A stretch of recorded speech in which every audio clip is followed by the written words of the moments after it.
Good evening. We will be conducting tonight's meeting in person in the City Council chambers as well as virtually on Zoom.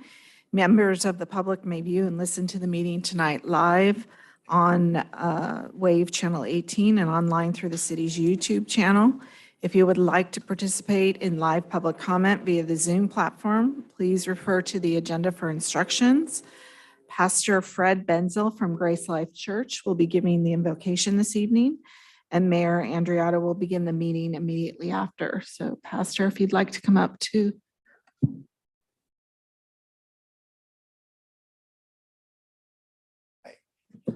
Thank you, Mayor and Council, for allowing us to have prayer tonight. Before we start, let's pray. Heavenly Father, we're so thankful tonight for your love for us, your grace. I thank you for our city, Lincoln, for our community. And Father, just now I pray for our council and in fact, all our officials in our city. I pray, Father, that you grant them divine wisdom and understanding to make wise decisions to better our community. I pray, Father, for our safety of all of them and all of our citizens. And Lord, may your grace be upon us and may the days ahead of us be a blessing to all. And we ask these things in Jesus' name. Amen. Thank you, Pastor. Is Grace Life doing a float in the 4th of July? Grace Life participation? is doing a float. We Awesome. think it's one of our best. And Awesome. So yeah, we're happy wait to to show see that it. off. Good. Awesome. Thank you. All right. Well, welcome to June 28th, 2022 regular meeting, City of Lincoln, City Council, Redevelopment Successor Agency, and Public Financing Authority. Call the meeting to order. Roll call, please. Yes, Mayor. Councilmember Joyner. Councilmember Carl Skint. Yeah. Councilmember Lauritsen. Here. Councilmember Silhai. Here. And Mayor Andreatta. Here. Hey, item number 3, report from closed session. Ms. Mollenkoff. Thank you, Mayor. Yes, we met in closed session discussing 2 items related to real property negotiations. And while staff received direction, there's no reportable action. All right, thank you. Item number 4, Pledge of Allegiance. Our City Treasurer, Richard Pearl, will lead us in the pledge tonight. Please follow me. To the flag of the United States of America and to the republic for which it stands, one nation, under God, indivisible, with liberty and justice for all. Richard, appreciate it. All right, item number 5, agenda modifications. Do we have any agenda modifications from the council? No. From staff? Okay, that makes it easy. Okay, item number 7, public comment on non-agenda items. Oh, I'm sorry. I did. I marked it off and I didn't. Well, we don't have any tonight. So there you go. I can always kind of keep you straight. Oh, thank you. You and Alyssa. Shh. All right. Public comment on non-agenda items. So I do have 2 speaker cards in front of me. So we'll start with that. Gus Murphy. Thank you, Mayor. My name is Gus Murphy, and this is my first ever city council meeting in Lincoln. I built a long time in there for applause, but it looks like that's not going to happen, so I'll just keep moving on. I love this city. I'm usually in this room on other Tuesday nights, hanging out with Mr. Price, who I've seen in the room, talking about our wonderful children. I think he's here somewhere, or maybe he left when he saw me. Okay. Yeah, but tonight I want to talk about the Justice for All part that we just mentioned in the pledge. So I was at our local Raley's recently, and I saw a young man bolt out the door, and it didn't look like he was coming from checkout, and he had liquor and cleaning supplies from what I could tell. So I quietly followed him, too chubby to be a ninja, but he didn't see me. And I grabbed his license plate and I took his information and the timestamp, and I brought it all back to Raley's. I don't have my time on, so I'll just do the best to gauge it. And oh, perfect. Thank you. And so they didn't seem interested. And I was like, this gentleman just took you for $300, guys. Let's call the cops on this. We got to report it. What I found out after talking with Bill, who manages that store, and then Nate at Sprouts and Peter at Safeway, and some of these people that are at least at Peter's second in charge, I actually ended up going to 12 different retailers in Lincoln. And I look forward to providing you with the data, which I'll collect all myself in the future. Tonight, I'm just introducing myself. I can tell you anecdotally that the retailers feel that the shoplifting is about a 7 out of 10 in terms of how problematic it is in our city, and they all think it's getting worse. And this is not a shot at our police department. I cannot state that enough. I love our PD. And I do know they themselves, pardon the pun, are handcuffed a little bit on this, but those same retailers said they felt that the DA and the police were rated at about a 2 and what they felt they could do for them. Now, I think all the smart people, and I think there are a lot of them in this room, know that a lot of this is coming down from the state. The inability to prosecute under certain financial amounts. So I called a wonderful lady named Stephanie at the Placer County District Attorney PR. She's PR for the DA. And we had a really good talk. And she's very interested in making sure that Placer doesn't look bad in this. But my plan is, and I'm asking absolutely nothing of the city, I plan on doing this, is going to all those retailers and we're going to get an aggregate number from their asset and loss protection. And I think it's going to be a really ugly number. And then I want to work with you to make sure that we show Placer and then the state how ugly that number is. But I don't want it to go to press without, bringing it here, because shoplifting, obviously it's becoming a problem and you're losing sales tax, and it's also bringing in a lot of other crime. So I just want to introduce myself tonight. I love Lincoln. I appreciate the time very, very much. My kids go to school here. I feel safe here. And thank you for all that you've done to make the city a wonderful place to live. So thanks. That's all I have. Great. Thank you, guys. Appreciate that information. All right, next card is Mike. Is it NewSync? Hi, welcome. Hi, good evening. My name is Mike NewSync, and I live on Stonehouse Lane in Lincoln. And for the last year, I've had some people across the street doing a business out of the garage, which I'm thankful it was not a meth lab. It seems to be a legal business. But I need to have some questions answered, if I may. Why do me as a citizen get turned away at code enforcement saying that I can't look at the business license because it's confidential information? And why did I have to go research the government code to find out about the Public Records Act just to look at it? Do you know why I had to go through that? Why don't you go ahead and finish all your comment and then we'll address your questions. Okay. Okay. Over the past year, twice I presented information to code enforcement that easily they could find out that the stipulations on the occupancy permit that the city issued, these people are way out of the bounds. And another question I need to get answered is, if I may, is why did the city attorney blow me off on the appointment we had?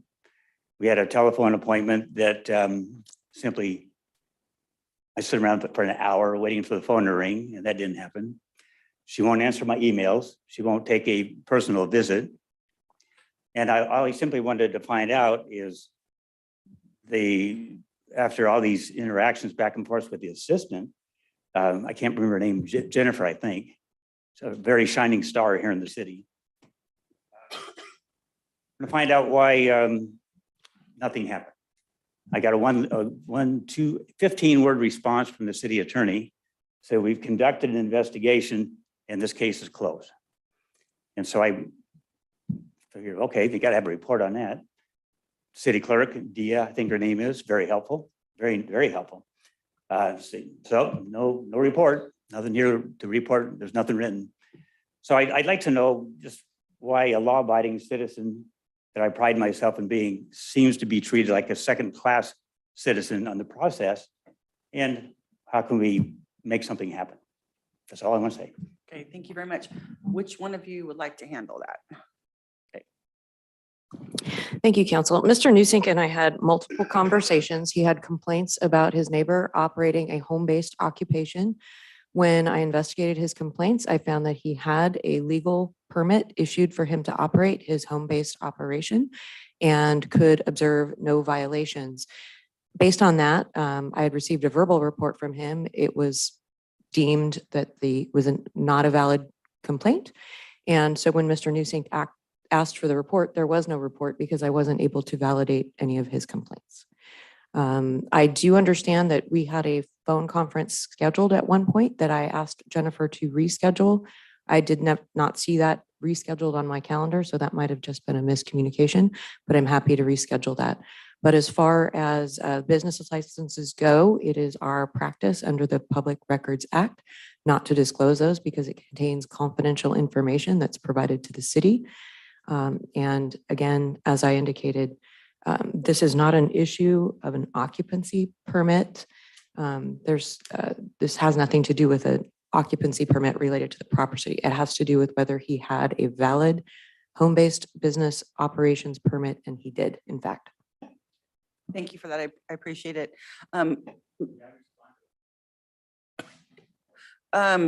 Really quickly, sir, really quickly. And I do want to say that I appreciate our city attorney's follow-up on that and following the protocol, but I am sorry that you felt like you weren't getting the answers that you wanted. So really quickly, what's your follow-up?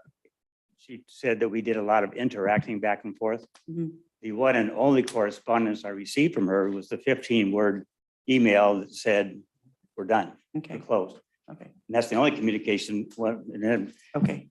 And did you even validate the information on the application for that place? Ma'am? Well, it sounds like she did. And so I'm gonna, so May I'm I just, ask how she did?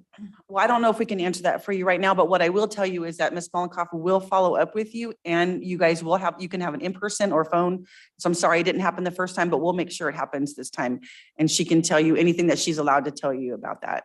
And if you have any other issues, you can contact her. Can the Yes. council make that meeting happen? Oh, yeah, we'll make sure that she follows with you. Yeah, she will. Yes. And thank you very much. I appreciate it. Okay, are there any other public comments in the chambers that I don't have? Those are the only two speaker cards I had.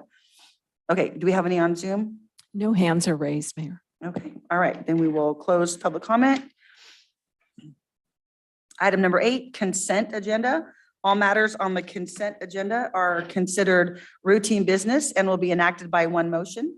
There will be no separate discussion of these items unless a member of the city council or resident requests a specific item be removed from the consent agenda for separate action.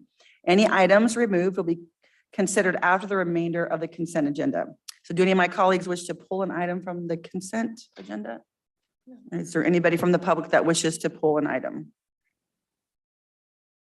It's a small miracle. Okay, well then I will entertain a motion to approve the consent agenda. So moved. Second.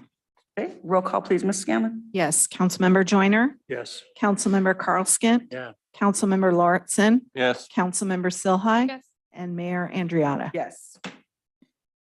All right, that takes us to item 9, public hearings. So we have a few of those. Item 9A, conduct a public hearing, adopt resolution 2022-160, approving the final engineer's report, ordering improvements, and confirming the diagram and assessments for the landscape and lighting district number 1 for fiscal year 2022-23, and adopt resolution 2022-161, ordering the levy and collection of assessments within landscaping and lighting district number 1 for fiscal year 2022-23. And so Travis is going to give us a report. Thank you, sir. Thank you, Mayor. For this one, we actually have Ed Espinoza. He's online. Oh, great. If we can get him plugged in, we've got a quick presentation before we dive into it. Okay. Good evening, City Council and members of the public. So tonight is the final step in the annual approval of the city's landscape and lighting assessment district assessments. So we're going to conduct a public hearing and recommend that City Council adopt the resolution authorizing to levy the assessments for this upcoming fiscal year. So with that, I'd like to give a brief presentation, provide an overview on the LAD, and also some of the funding issues that have come to light in recent years. Moving on to the next slide. Got the updated slide on one of my computers.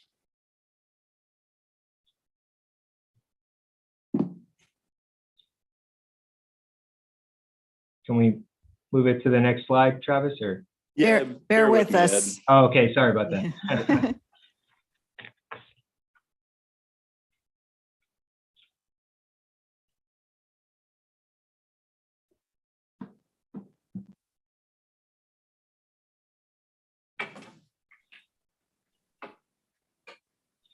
Okay, so just want to start with giving a brief history on the landscape and lighting assessment district formation and subsequent annexations into the district.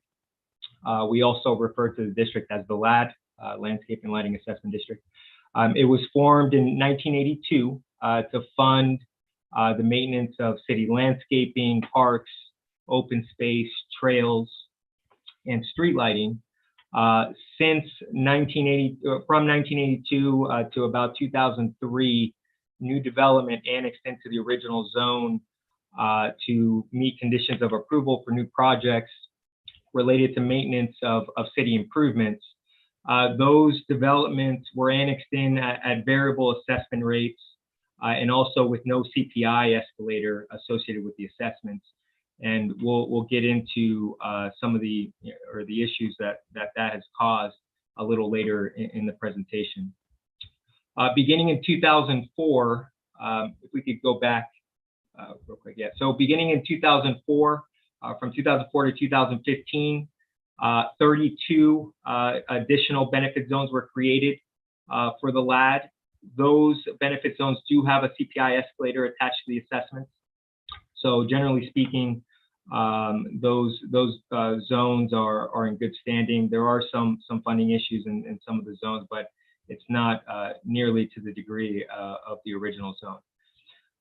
In 2017, 2018, the city began to look at the possibility of forming a community facilities district to replace the LAD for the purposes of annexing in new development to meet conditions of approval related to city maintenance. Community facilities districts, they're a little more versatile. They fund more improvements. Also, the annual approval process and annexation process is a little more streamlined. And for those reasons, the city opted to form Community Facilities District 2018-1. And since 2018, the city has annexed in new development into the CFD in lieu of the LAD to meet conditions of approval for new development. So that brings us to the present day picture on the next slide. So present day, this is a summary table of how the city is broken down in terms of maintenance districts and categories. So as you can see in the table, about 14% of the city's taxable parcels is in the original zone. Another 26% is within one of the other 32 zones of the LAD. So about 40% in total is within the boundaries of the city's landscape and lighting assessment district. A little under 20% is within the boundaries of Community Facilities District 2018-1, with the caveat that 19% figure is based on the number of parcels that build out for those developments. The developments within 2018-1 is comprised of all the new developments in the city. So those developments are continuously building out, and so that those parcels continue to grow.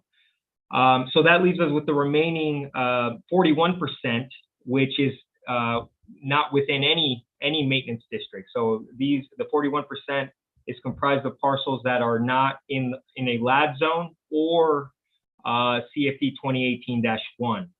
And so the city has to pick up the funding or the share of the funding for those parcels. And we'll get into that a little bit more later on in the presentation. So moving on to the next slide. This slide just outlines the state of the LAD. So as I just mentioned, the city is responsible for funding the portion of the LAD budget that is attributed to benefit to the public at large, meaning any benefit that is attributed to residents coming from outside the city or non-property owners, and then also benefit to parcels that are not within a district. So the 41% that we looked at or that we saw on the prior slide. The city is responsible for that, for the portion of the LAD budget attributed to those parcels and the public at large. In addition to that, the city has to pick up any deficits to LAD zones. And so the primary, the zone with the, that has the biggest issue is the original zone. As you can imagine, the original zone was formed in 1982 with no escalator, no CPI escalator to the assessments, and maintenance costs have increased dramatically since the early 80s up until now. And so even though although the revenue stream has remained stagnant, maintenance costs have continued to increase exponentially, and so year by year that deficit continues to grow and is an increasingly larger issue to the city in terms of what we need to contribute to cover those deficits. So the last bullet here, it just outlines what that funding looks like in terms of the upcoming fiscal year 22-23.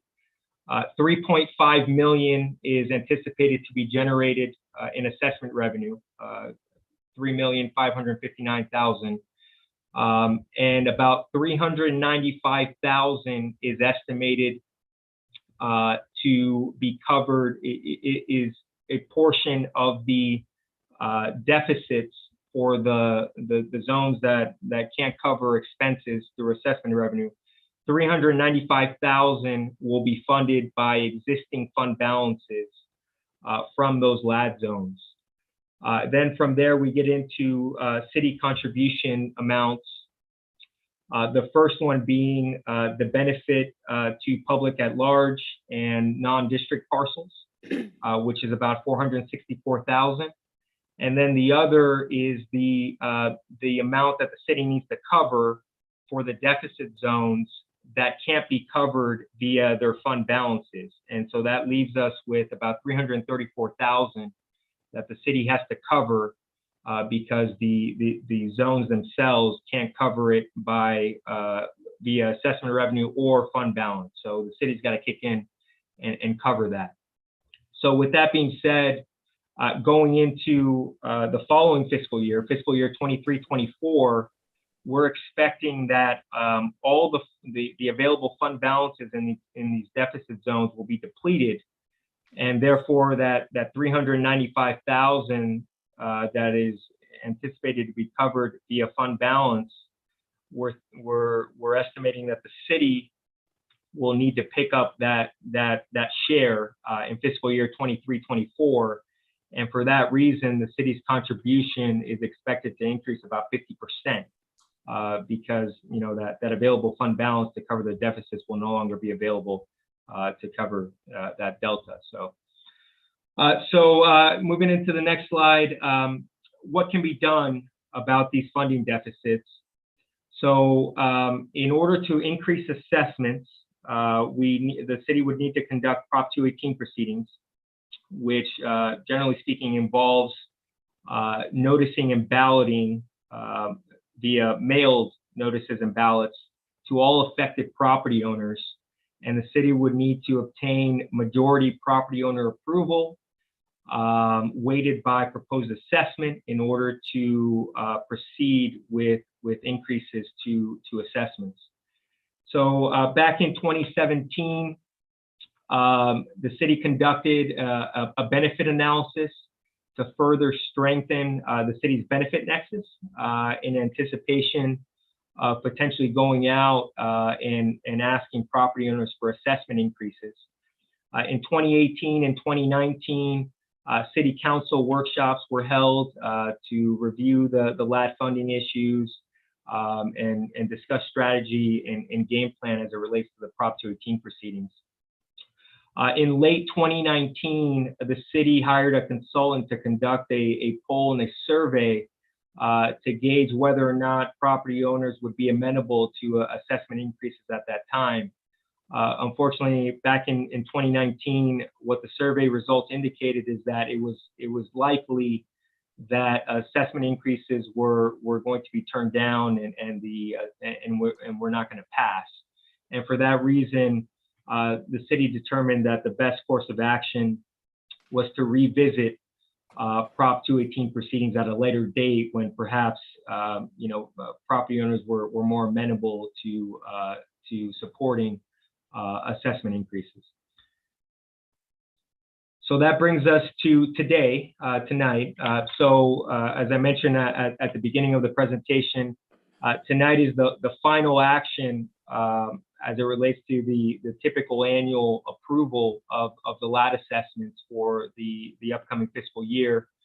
At the last council meeting, City Council conducted the first step, which was adopting resolutions, initiating the process, approving the preliminary engineer's report, and setting the public hearing for tonight. And so staff is recommending that we proceed with those council actions this evening, conduct a public hearing, and adopt the resolution approving the final engineer's reports and assessments so that we can levy the assessments for this upcoming fiscal year. And then going from there in the fall, revisiting the Prop 218 proceedings. And generally speaking, what that entails is performing a benefit analysis that will allow us to determine delineations for benefit zones, what the appropriate assessment rates should be in 2022 dollars, conducting any public outreach that's deemed appropriate, such as holding community meetings, virtual meetings, mailers, etc. And then from there, moving forward with the formal Prop 218 process in terms of mailing property owners the notices and ballots and conducting the public hearing to hopefully obtain a successful, obtain support from property owners to move forward with increasing the assessments for next fiscal year 23-24. So that concludes my presentation for this evening. I'd be happy to answer any questions that City Council or members of the public may have. Thank you. Hey, thank you, Ed. Did you have anything else you wanted to add? Okay. All right. Thank you so much for that. Okay. Any questions or comments from the council? Okay, Dan?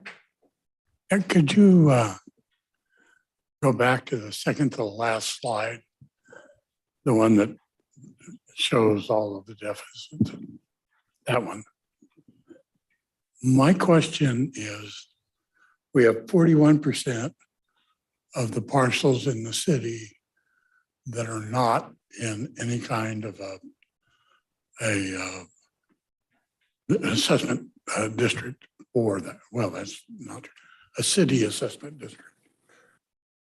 A portion of that I know are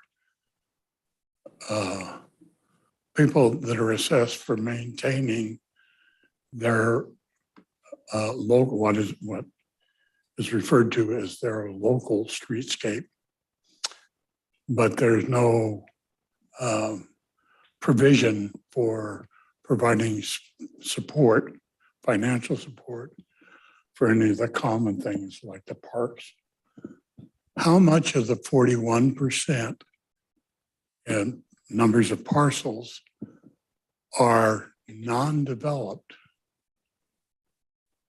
And what percentage of them are developed and have an other arrangement for maintaining their streets and landscape? That's a number that we can certainly come up with for you. We don't have it.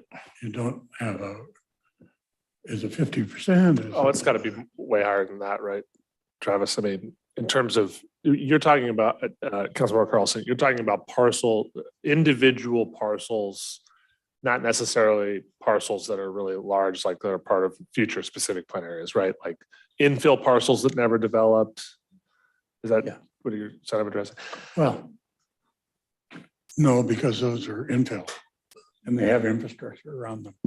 What I'm getting at is what portion, or maybe none of it, are truly undeveloped parcels?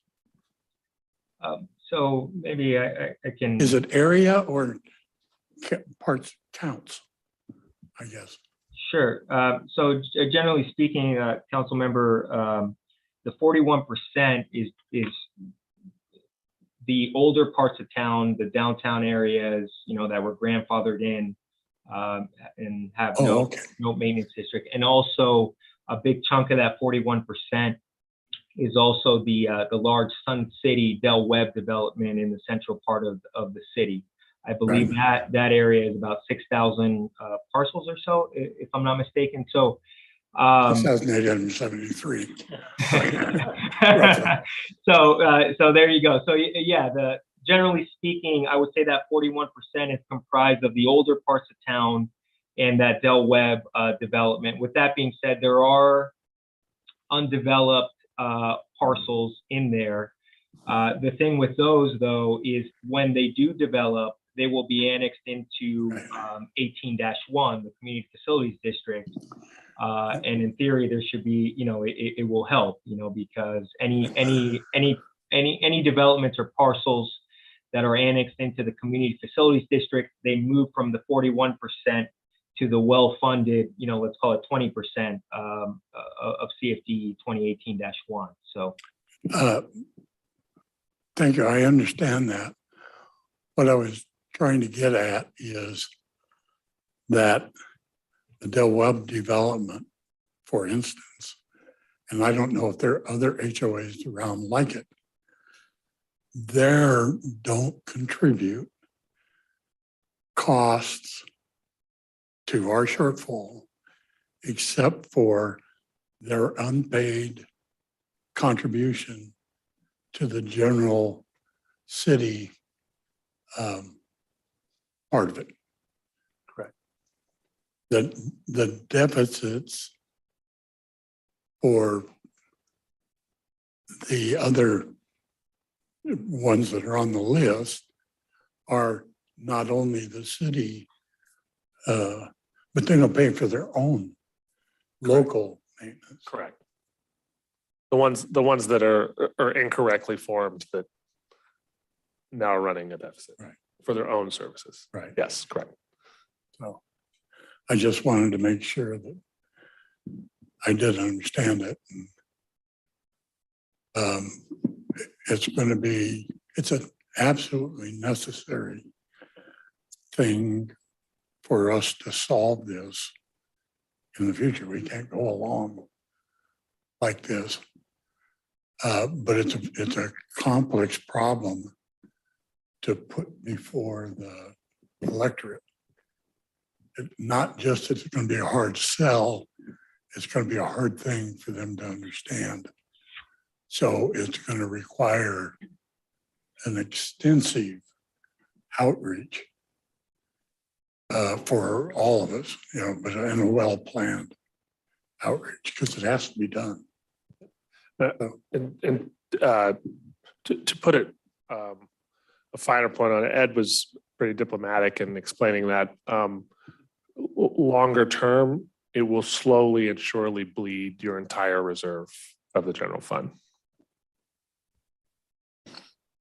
One of the many potentials for doing that. Yeah, But the most immediate. the closest. Yeah. Thank you. Councilmember Lordson, do you have any comments or questions? Councilmember Sillhei? I just have a follow-up question from what you just said. So knowing that, though, is our only option going out for a rate increase now? What can we do to mitigate? Well, there's two things. You can either try to go through the Prop 218 process to include those residences that are not paying anything towards the shared facilities, which isn't, it's an increase for those individuals. But if you think about it, shared facilities are enjoyed generally by everybody. And so what's really happening, and this is maybe how you explain it, is that if you happen to be in one of the districts that's paying in to maintain the streets and lighting and landscaping, you are in essence subsidizing that for everybody that's not in those. So it's a total, fairness discussion, generally. That's the first half of the answer. The second half, I suppose, would be that you cut costs. And by that, I mean, cut services, cut streetlights, cut Which we- landscaping. Which we did right before you got we here, did, and and I that was a hated it, disaster. and it was a disaster, and I hated it. I just spent most of, this isn't applicable to this exact situation, but today we spent a lot of time with a number of folks that live in the 12 Bridges area explaining that we went to a new contractor and had a lot of issues with ongoing maintenance of our facilities. And so there's certainly an expectation in the town that they're kept up nice. And Else? Okay, so at this time, we'll open the public hearing and take testimony. I don't have any speaker cards for this item. Is there anybody in the council chambers that would like to speak on this item, and give testimony? Anybody on Zoom? Yes, we Okay. do have one on Zoom. Go right Lena Lebowski, please go ahead.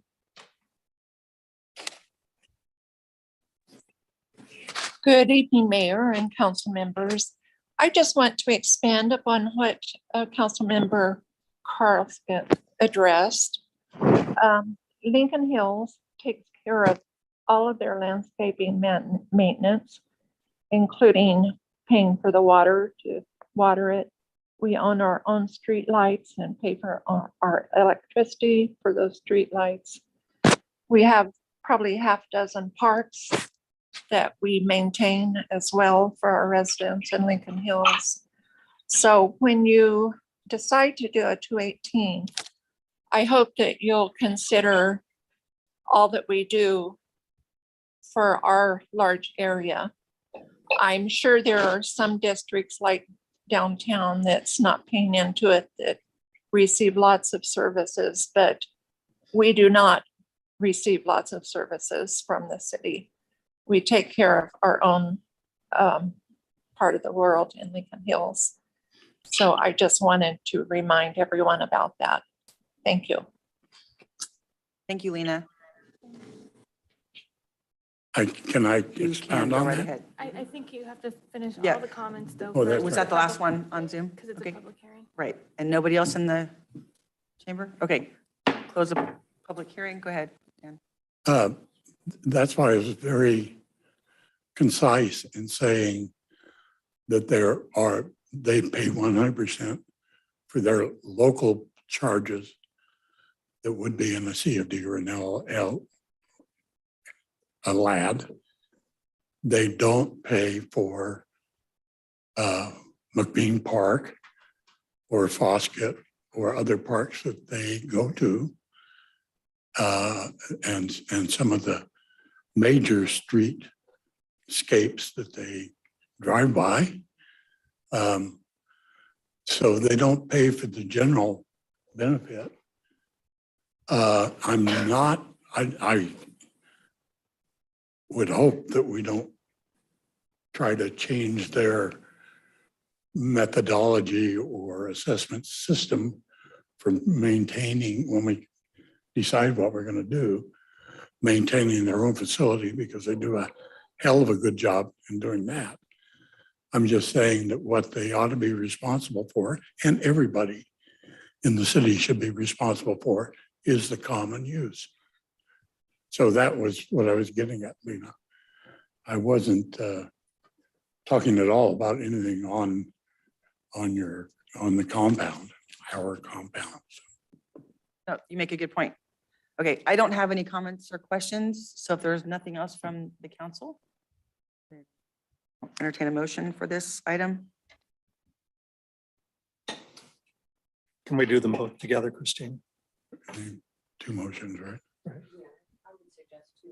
Two separate motions, all right. Motion to adopt resolution 2022-160, approving the final engineer's report, ordering improvements and confirming the diagram and assessment for lighting and landscaping district number 1 for fiscal year 2022-23.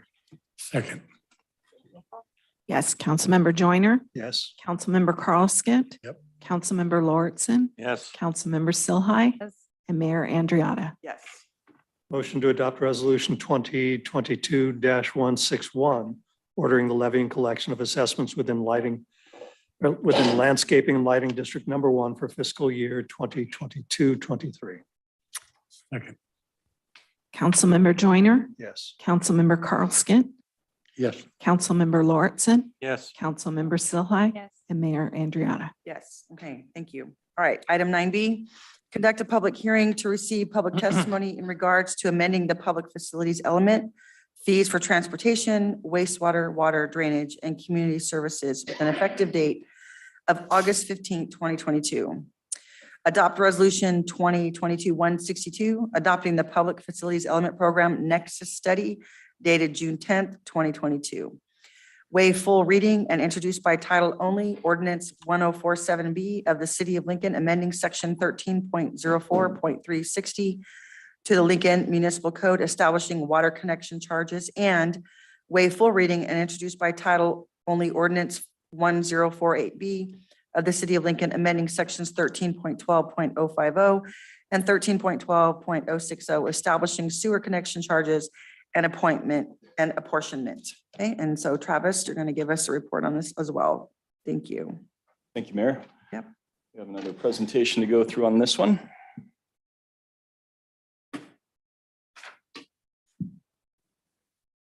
Okay, to start with our current PFE, a little history on it. It was adopted back in 1989 per ordinance 517B.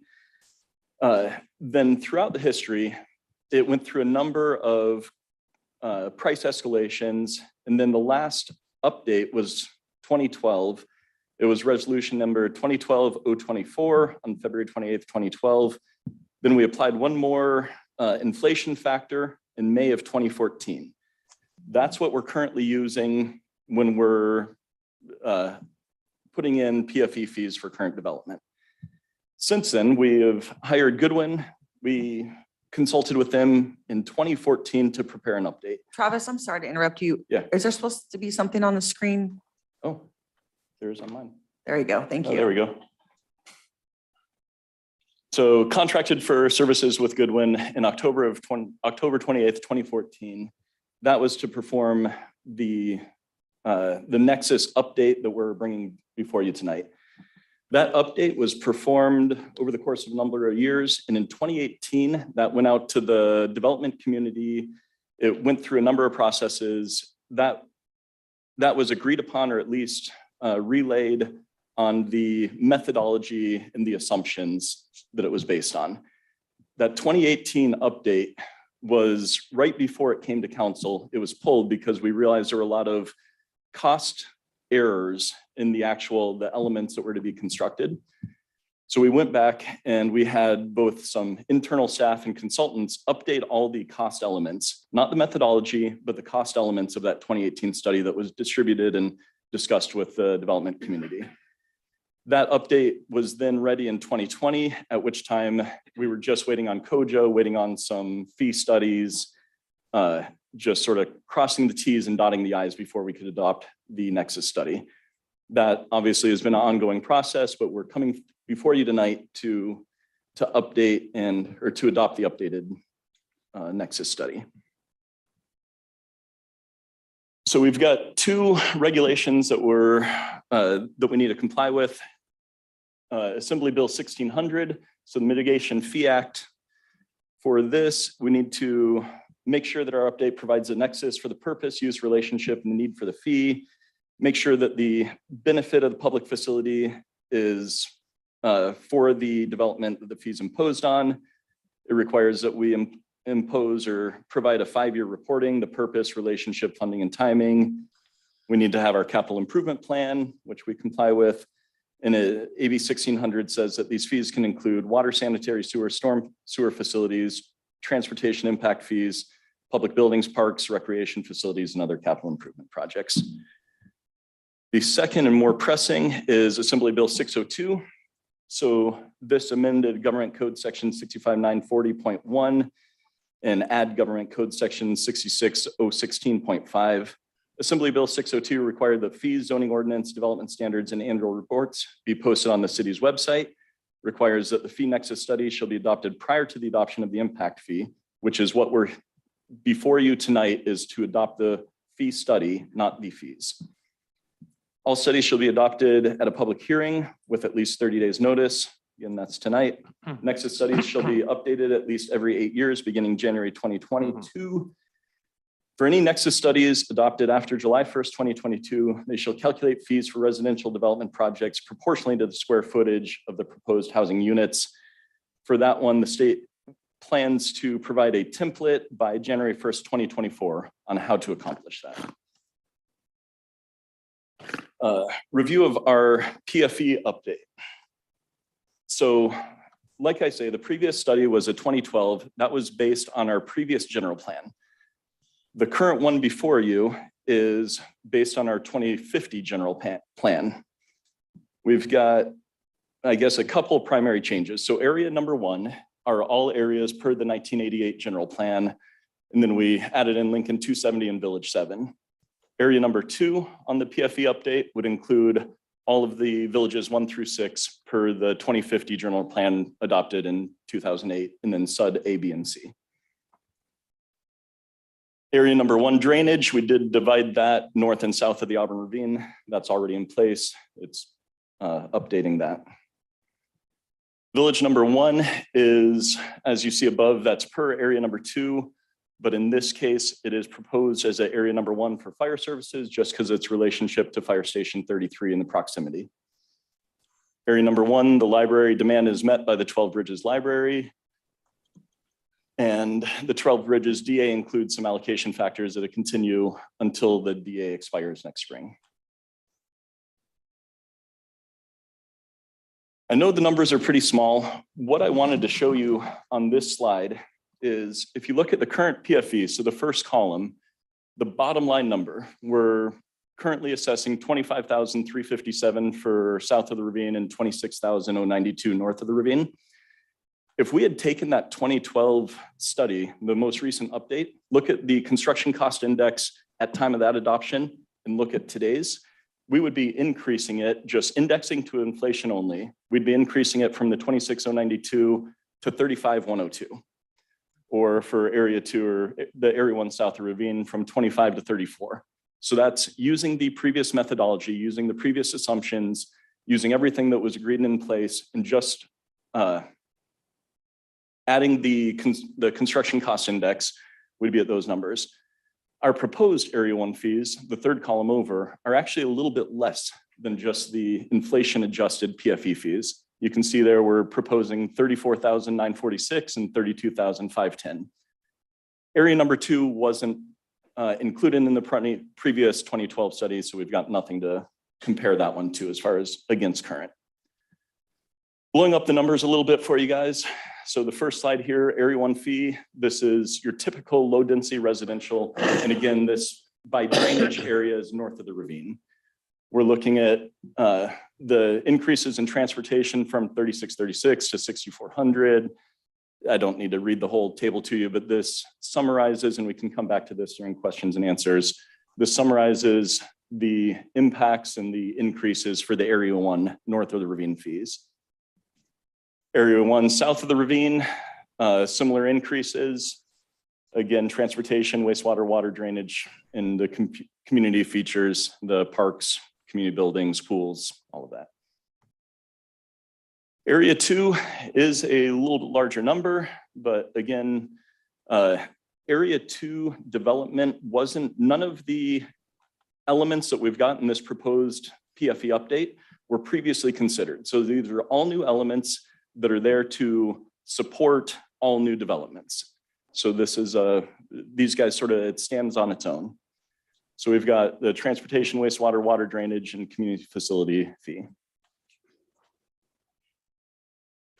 Municipal code. So the next 2 items are the same process I brought before you at the previous city council meeting, where on the source water capacity, we went from having a designated number in the municipal code for a fee to referencing the Nexus study. We're looking at doing that for the wastewater and for the water connection fee. So last meeting, we did the source water, which is our PCA purchase. Tonight, we're bringing before you the city water, which is storage, distribution, transmission of the city water, and then the wastewater component as well. So municipal code 1304-160 Includes, it's got a stated PFE cost of 6,608 per 1 EDU or 1,150 gallons.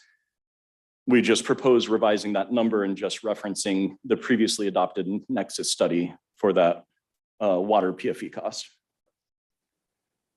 Add allocation factors for the residential facilities. Current ordinance provides minimum charge of 1 EDU. Again, this is just clarifying that instead of having a stated number that we need to update every year for escalation, we'll reference a study that we can comprehensively update just with a PFE, bringing it to council. Same thing for the sanitary sewer allocations. So one thing is we do want to update the municipal code. Currently, we need to calculate the fees prior to the tenant improvements, prior to knowing what the use of the facility is going to be. We propose to defer that calculation until we know, is it going to be a brewery or is it going to be a retail office space or what's it going to be in use? Obviously, they have a lot different sewer usage factors. Again, this one does have our current municipal code includes a stated number of 6,134 per EDU. We propose to reference the Nexus study. With both of these, we do propose that, or this one, we're just trying to true up all the dates, that we're going to have the same for sewer, water, and water source, have the same dates that we're looking at applying the consumer cost indexes. A recommendation is before you tonight, conduct a public hearing to receive public testimony in regard to amending the PFE fee for transportation, wastewater, water drainage, and community services with a proposed effective date of September 10th, 2022.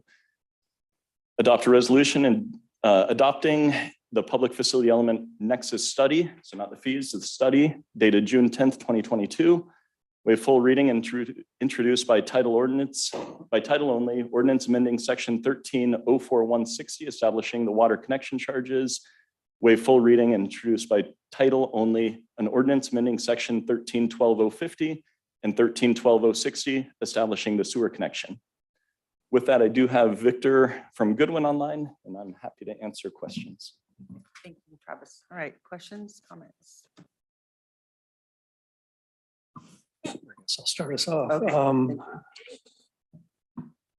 Sean, we've talked about this a little bit. We received a number of letters quite late today, raising concerns over the study, over the absence of certain documents that they believe should be included within the study. It makes it very difficult to proceed believing that that is the case. Could you address those concerns and whether we are prepared to take action on this tonight? Staff, sure. Staff feels very comfortable understanding that, as Travis mentioned, that what you're doing is identifying the methodology. I've really a lot of trouble with that word. Methodology. There you go. Apologies. For how we're going to continue to apply PFE fees, at least until the state at some point delivers how they'd like us to do it. And so from my perspective, the question is, if the council chose to punt on this, which is certainly within your right, the alternative is that we will continue to charge what we have on the books, which we know is substandard and will not make meaningful progress towards constructing the facilities that they're intended to. And alternatively, we would have to try to figure out a way to create a new update that's based on criteria that hasn't been released and won't be released for 2 more years. And so while I'm not disputing some of the comments received by the development community, what I would say is that we want to try to protect what we think is a reasonable process at this point. And as Travis mentioned, if the city had reliably changed construction cost index figures to this study over the past 8 years, I guess, is it correct to say that we may not even be here tonight? At least there would be no need. Lowering the fees. Right. So the comments, as you said, they came in fairly late. That some of the development community felt that they didn't have enough time with this. What we feel, and truthfully, if we had all the time in the world, we would have loved to have 3 months to go through all of this. We had to try to get this into as good a shape as possible in order to get something approved by the end of June. That's not a position we like to be in. It's sort of what we're forced into. And if there's any kind of specific questions about, as you saw in the comment letters you received, it's a very long list. And some of them are simple questions. Others are more statements. And we could probably go through those. But what we've proposed to the development community is the staff was going to continue to recommend approval of this method. And we will be having subsequent meetings in July with whoever from the development community would like to participate to discuss the details of which of the fees and how they're adopted. And, I think we could fully acknowledge that if some issue comes up that we are unaware of this evening, that's a fatal flaw in the study, then that's it. We have to come back to you and say, we need to scrap this for the time being and reset. I don't think that's the case. I think that we can address pretty much all of them, but these are long discussions that probably need to happen, in a conference room with people in the development community. And I don't know, Travis, if I missed anything, but. No, that pretty much sums it up. Again, to reiterate what Sean's saying, we're more than willing to meet with all of the developers that have proposed or submitted comment letters and address each and every one of them. So for the sake of the public, maybe you could talk about the importance of getting it done by the end of June. Sure. So State of California passed a law some time ago, AB 602, and basically it upended how most fee studies had been done for decades in California, and is now going to require essentially that instead of the method we use today, which is really land use based, we have to move to a per square foot charge. So instead of a single family home gets charged X dollars, as Travis showed on his chart, it'll now be literally based on the size of the unit or the commercial project or the industrial project. And in some cases, especially for multifamily projects, you may see a reduction in some of those fees, but in most of the rest of them, we're anticipating pretty significant increase when you build those prices across, especially larger scale product. And frankly, that's concerning as well, I'm sure, for our development community because they need consistency. So, Sean, to add to that, we recognize that we'll need to do a Prop 602 study in the next 5 years. It's right now, the biggest concern is the template, the methodology, the requirements of it haven't been established. I mean, it goes into effect in 2 days from now. It'd be on the forefront of that process. So. Madam Mayor, I think I'll hold the rest of my questions until after we hear from the public and from the development community. I understood what you just said. If we hold off, we have to hold off until 2024. Because if you don't have the template, therefore the direction, how do you complete the study? We could prepare. Or the major thing that we're approving tonight is the nexus. Where I didn't see, I'm sorry, those emails came in, I didn't see them. Were they reflective of the nexus being bad? Or concerns with the nexus study itself? Or with the specific dollars attached to things? both, depending on the comment. I mean, we had one that was multiple pages of questions and comments. And the other question I have is how much has the actual nexus study changed from 2 years ago, when this was all gone through by the BIA? Just the inflationary factor, I think it's around 14.5, 15%. The only other change is we added an excavator to a drainage south of the ravine component. So Aside from that, absolutely no change to projects that are on the books. Dan, to answer your first question, I'm sure to come up from the community as well, we could go forward with a 602 compliant study. We just don't know if it'd be compliant. Ultimately, we don't know what the state law or case law is going to be. It would take significant changes to our utility rates, to other methodologies that we use for apportionment. So it's not that we'd wait for the template, because as Sean said, we're in a pretty substantial deficit with every assessment. On that point, we would largely be starting again from scratch with this study, and we would potentially be inventing new case law without the template provided by the state. And we could adopt a study that then we have to do all over again based on what the template says in 2 years. And I think like the other thing I just want to mention is I sense not only from the development community, but from the city council side, a feeling of uncomfortability here. And I want you to know that we feel that too.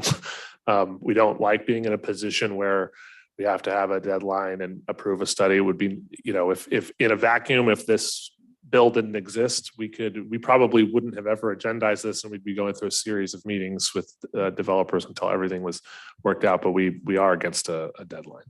It's the reality. That's all you had for now, Dan? Okay. Bill, do you have any questions or comments? No. As always, Councilmember Crosskett and I were having the same thoughts, because I was going to ask the same thing. But correct me if I'm wrong, but the development community has had this in their hands for a month, correct?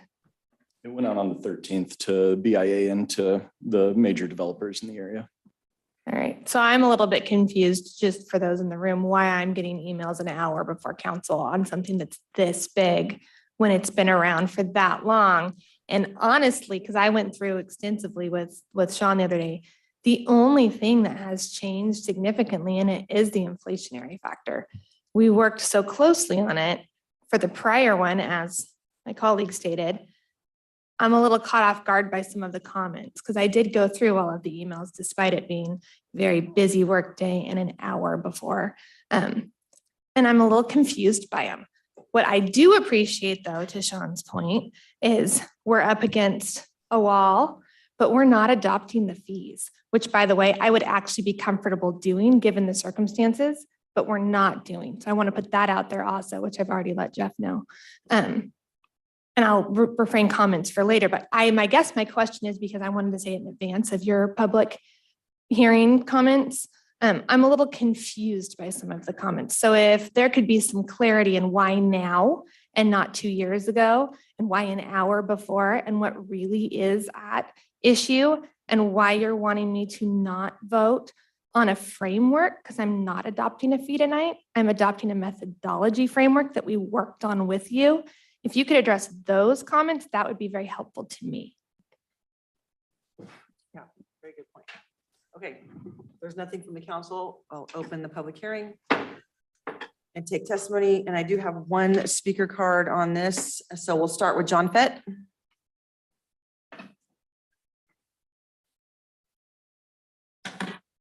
Hi, John.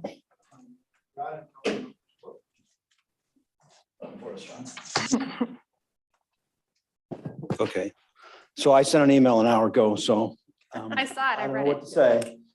I only saw this on Friday. It was called to my attention by someone I have lunch with every Tuesday, and we've been wrestling with this for quite a while. I believe that the Nexus study is fundamentally flawed. If you look on page 9, you're going to see it projects 95,000 employees in the city of Lincoln by the year 2050.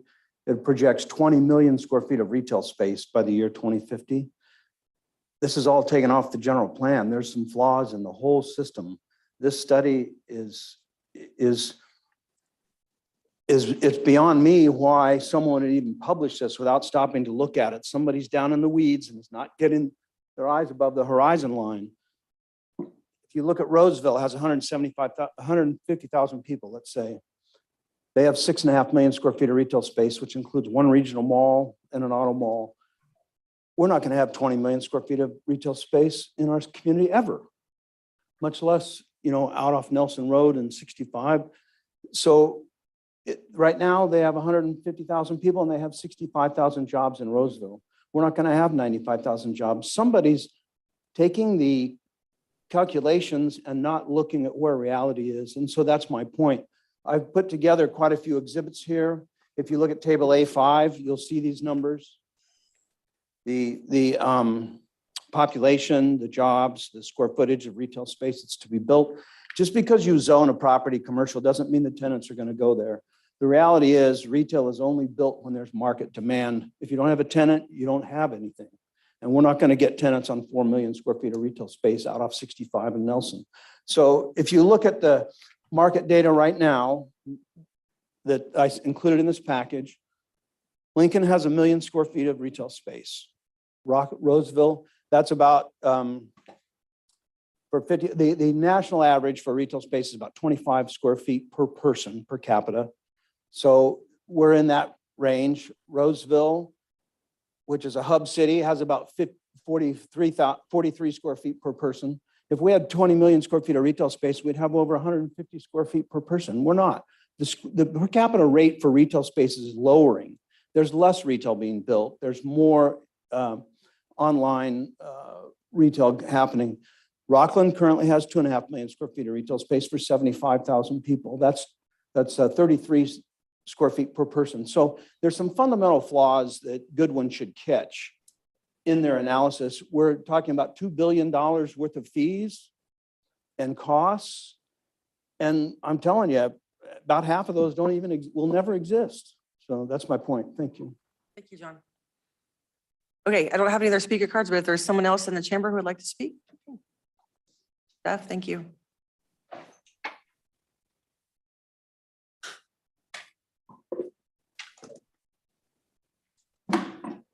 Well, good evening. Good evening, Mayor Andriotta, Lincoln City Council, Jeff Short, North State BIA. I'm in a tough spot here because I know I've asked each and every one of you and a number of city managers over the last few years to make the finalization of the PFE a priority. So I do appreciate that it has been picked up, but I have some very serious concerns over the manner with which this is moving forward. As you know, this is a very complicated document. That's why it's taken 4 years to come to the council. And as I mentioned in my letter this afternoon, I also understand what a tough spot the state has put you in. But I caution us against moving too quickly to get something done and adopting a fee structure that will impact the future of Lincoln development for a number of years, just to meet deadline that's 2 weeks from now. We need careful consideration and significant input from the affected industry. That's what we had in 2018 when the fee kind of was first supposed to come before you. This was on my onboarding document when I got involved in the BIA, that you guys had all these meetings with the industry. You'd hammered out a system that was generally agreeable, and it was supposed to come to council. And unfortunately, that didn't happen at that time. I think, to answer your question, Councilmember Silhai, I think that since, this time we've had 2 weeks to kind of review what the differences are. Again, it's a big document. I can't say for sure that the assumptions from 2018 still make sense today. I can't say that all the same methodologies from 2018 still make sense in 2022. We haven't had the time to dive into it. We spent, again, before me, but the BIA and the city at the time spent months looking at this document and making sure that it made sense from both perspectives. So again, I do understand that you're just looking at the fee structure, not the fee itself. But I ask that if you do end up moving forward with this tonight, please direct your staff to work closely with BIA staff and members to develop a fee schedule that is reasonable for builders, that's feasible, and that's fair. It's important to us as well, by the way, that this gets done right. Some of my members may get reimbursed with these funds, and at the end of the day, we need the infrastructure to get the for development to happen. So we are motivated to get this done and to get it done quickly. But we need to move forward in a spirit of collaboration and trust in order to make the future development, the kind of development that we're all proud of. So thank you for the ability to comment, and I appreciate your consideration. Thank you. Appreciate that. All right. Any other comments?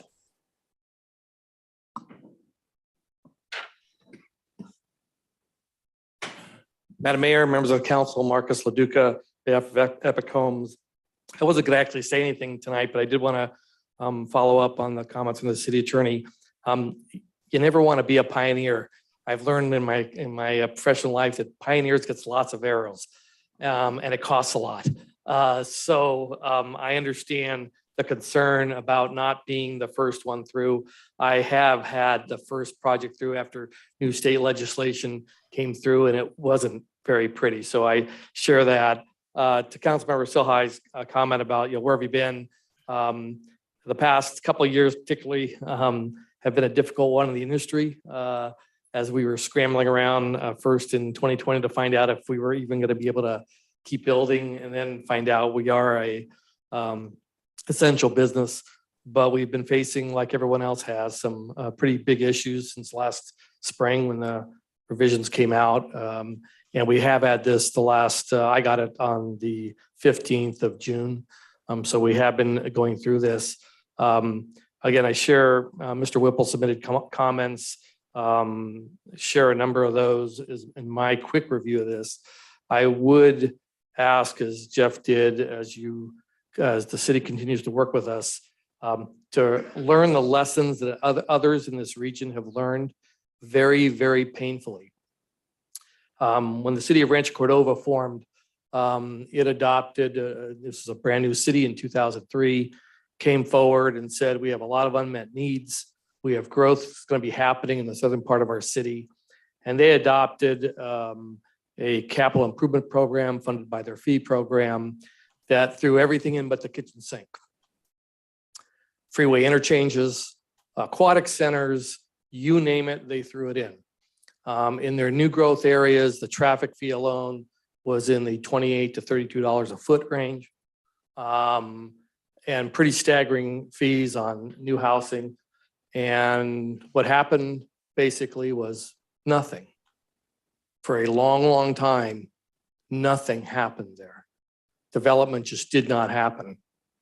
Even in the infill areas, the older part of town, projects came forward with roads built all around them. I represented the largest retail project approved in Rancho Cordova in 4 decades.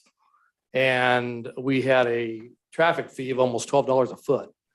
And it got approved in September of 2006. The absolute height of the market, easy credit.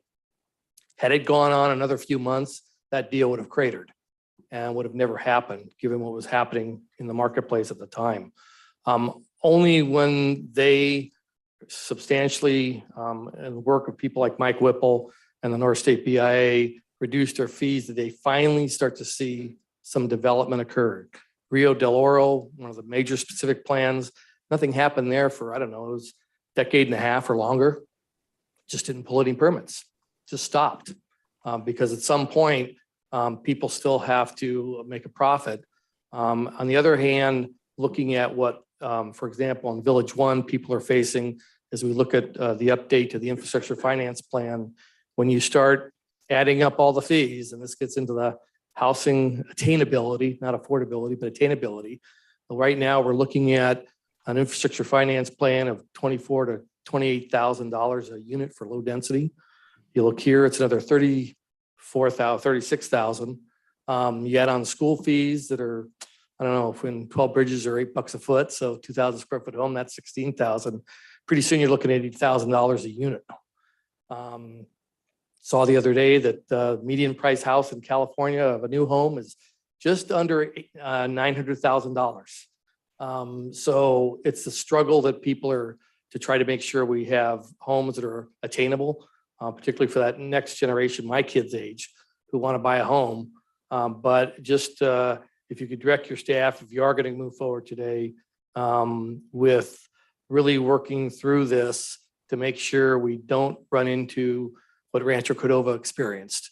Wasn't very fun. And they were wondering, gosh, we have a brand new city, want to do all these things, and nothing is happening because the fees simply are too high. As the gentleman commented earlier, at some point, people just can't make them work. And that's before 8.5% inflation, supply side issues that we're facing, where builders can't even get doors and windows and those kind of things. Just in a normal market, it makes it very, very tough, particularly for those, not only for housing attainability, but also to bring in some of those non-residential uses that you'd like to see. Thank you, Madam Mayor. Thank you for that information. I appreciate it. Okay, any other comments in the council chambers? Okay, Richard, go ahead. Thank you, Richard Pearl. What I'm hearing is that you're being asked to vote on the concept on the nexus, but you're not voting on the fees themselves tonight. And if you don't do that, then it's kind of back to the drawing boards. Now, if John is correct in that certain factors are not correct, it may be that the scale is off, but the numbers are correct. Maybe we don't need $2.2 billion worth of infrastructure going forward if we don't have that 95,000 jobs. It may be something less than that, but are the numbers, is the methodology correct that you're being asked to vote on tonight? Did they do the study according to what the state guidelines were in effect as this was being developed? And that's, to me, seems to be the discussion at this point. If things have to adjust later on, then you can adjust later on. If the scale is off, then the scale can be adjusted. But do we have to have new infrastructure coming in? Yes. Are the costs apportioned between the new development and the people who already exist in the city? Is that split correct? Those are the major issues. What are the costs of putting in roads, sewer systems additions, water additions, public facility elements? All those things I think are pretty well in line, but the scale may be off. But that's something that can be addressed going forward. And then when you're coming back and asking for the specific fee, then you're talking about a different issue at that point. But I think going forward, if it's not passed, as I'm hearing it, if it's not passed tonight, then you have to go through under a different methodology, going back to square one. We're already 8 to 10 years behind. We never should have been here in the first place. This gets us moving forward. We certainly can adjust on the fly with additional detailed schedules as we go through the process, but not lose this opportunity at this point. Thank you. Thank you, Richard. Appreciate that. Okay, any last comments in the chamber? Anybody on Zoom? Go ahead. Yes, Chad. Excuse me, hold on. Chad Roberts. Yes, Chad Roberts. Please go ahead. Good evening, Mayor Andriotta, council members. Are you able to hear me? Yes. Great. This is Chad Roberts at Hefner Law on behalf of Elliott Homes. Appreciate the opportunity to address you this evening. You received a letter from me earlier today outlining Elliott's preliminary concerns with the draft Nexus study. Of course, we would always want to get this to you much earlier than the day of a hearing. Council member Silhai, of course, understand your frustration with the timing. But part of the problem here is that we first received the draft just 2 weeks ago, as has been pointed out. That same day, my client engaged both its financial consultant, Mike Whipple at DFA, and its engineer, Jason Reed at Wood Rogers, to review the draft document. And each had a number of significant preliminary concerns, which you'll find outlined in the memos. And those are included with my letter. We haven't had an opportunity to address any of those issues with staff yet, and those are just their preliminary concerns. We don't really think anyone in the development community has either, has had time to adequately review the Nexus study and the underlying assumptions. And this is a really important document and will impact development in Lincoln for years to come.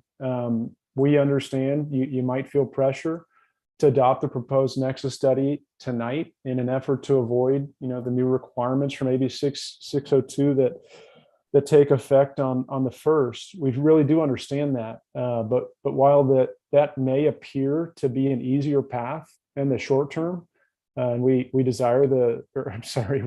understand the desire to avoid the additional work that AB 602 would require, we think it's much more important to get this right. To make sure that the study and its underlying assumptions comply with state law, with Nexus requirements. that the fees are calculated based on sufficient analysis and really importantly with the opportunity for input from stakeholders. We had a conversation with staff about this yesterday. Thank you to both Sean and Christine as always for their willingness to engage with us, and we always appreciate working with both of them. And we really think we need more time to continue that conversation to get this right. And for that reason, we would respectfully request that you continue this item to allow more time for input from stakeholders, including my client. And we know it's inconvenient. We certainly don't enjoy making this request or being here, but we really do believe it's necessary. With that, I'll wrap up. Thank you again for the opportunity to comment this evening and for your consideration. Thank you, Mr. Roberts. Appreciate that. Anybody else on Zoom? Mayor, I'm not seeing any other hands raised. Give it a second here. No other hands. Okay, and last call for council chambers. All right, close the public hearing, bring it back to the council. Would you like to? Oh, I know, I always start over here. Bill, would you have any questions or comments? The comment I would have is basically that John Fenton brought up and the last gentleman is that the study seems to be off. And if we really need to look at it again, I mean, the point was made that, that it's been 8 or 9 years, that this is 10 years. So I don't think a month, it's going to be a problem. Maybe we should continue it and, take another look at the study.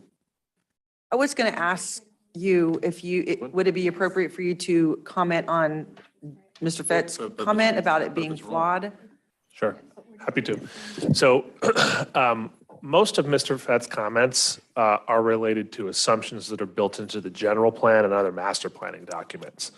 They may be totally legit, but it is what we have and it's what we've built. Most of the development that you've seen around Lincoln, certainly in previous, recent years, are built off of those documents. And when we engage a consultant like Goodwin to do this kind of study, it wouldn't be reasonable for them to reconstruct all of the assumptions that have been built over many different plans over many different years.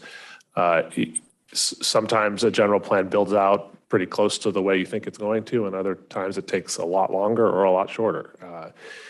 So while some of the comments about whether or not it's realistic in terms of job figures or retail space may be legitimate, we can't build a study based on refreshing what we think may occur based on today's economy, because we simply don't know what things look like in 5 or 10 years. We build it on the general plan that had a super expensive and far-reaching outreach process that included development and community. And I wasn't here for it, but I assume just having read through it that it was an awful undertaking. And I mean, an awful lot of work, not awful. So that's sort of our perspective there. I think that, there probably is some room to talk about that. The other component that I've mentioned, or that's been mentioned a couple times, is I just confirmed with Christine, the real question here, if in our estimation and understanding of the law, if the council chooses just to simply continue this item for another 30 days, then we better forget adopting this study. We missed the deadline.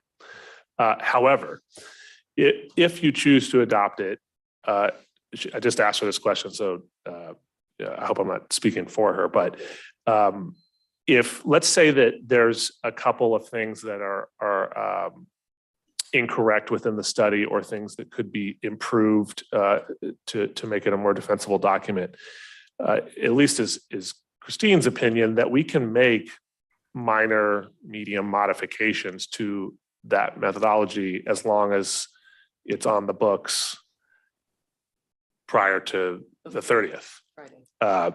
So that's to say that I don't think that what you're having to decide tonight is closing the book completely on this. And sorry, development community, you need to live with it. It is what it is. I don't think that's what we're saying. I think it sort of reserves our right to dive into it a little bit more and have the process that they've asked for. and that we want to have. So based on our conversation before, that we can, if we choose to adopt the structure and the methodology, but not the actual dollar amount, the fees, and that would give us time to work with the development community to come up with those figures, right? Correct. And that was actually a suggestion that was given to us earlier, either today from the BIA. And it was actually something that was published in our staff report and in the resolutions. Well, that was my understanding based on my conversation with the BIA today and my conversation with. It's actually Chris Norm, who I think was filling in for Jeff when he was out, wrote a pretty eloquent email explaining that the Sac County Board of Supervisors had a very similar situation and have done a similar kind of approach where they've adopted initially and then will be returning. We'd like to get it done within the next month or so it doesn't drag on, but it gives us a little time to have those discussions and meetings. All right, so I have a lot of comments, unsurprisingly. You all know me apparently. All right. So I just feel like, and you all know me, so that's not going to surprise you, right? Because when it has been a public hearing where it has to do with development, and then there are some disingenuous, like, hey, halt, close, pump the brakes over like really detailed CEQA complaints or whatnot that really aren't there just to buy more time. I don't like it. That's what this feels like. I know that we have spent so much time, and I so appreciate working with and the working relationship that we have with our development community. I tell people all the time, we have the best developers. You guys build amazing communities for our residents. You're so easy to talk to most of the time. You compromise so well. I think we try to understand where you're coming from. But the comments that you guys that were made tonight, that's not what we're even adopting. Like, it made a ton of sense to say, oh, hey, a month, a few weeks, whatever it was, is making people nervous. Let's hold off on the fees. Let's get the framework. The framework hasn't changed. The framework has had a lot of input. The framework has had a lot of discussion with people in this room with me. So I know there's been a lot of input because I've had those discussions literally personally. It hasn't changed. The inflationary portion of it is making people nervous. I get that.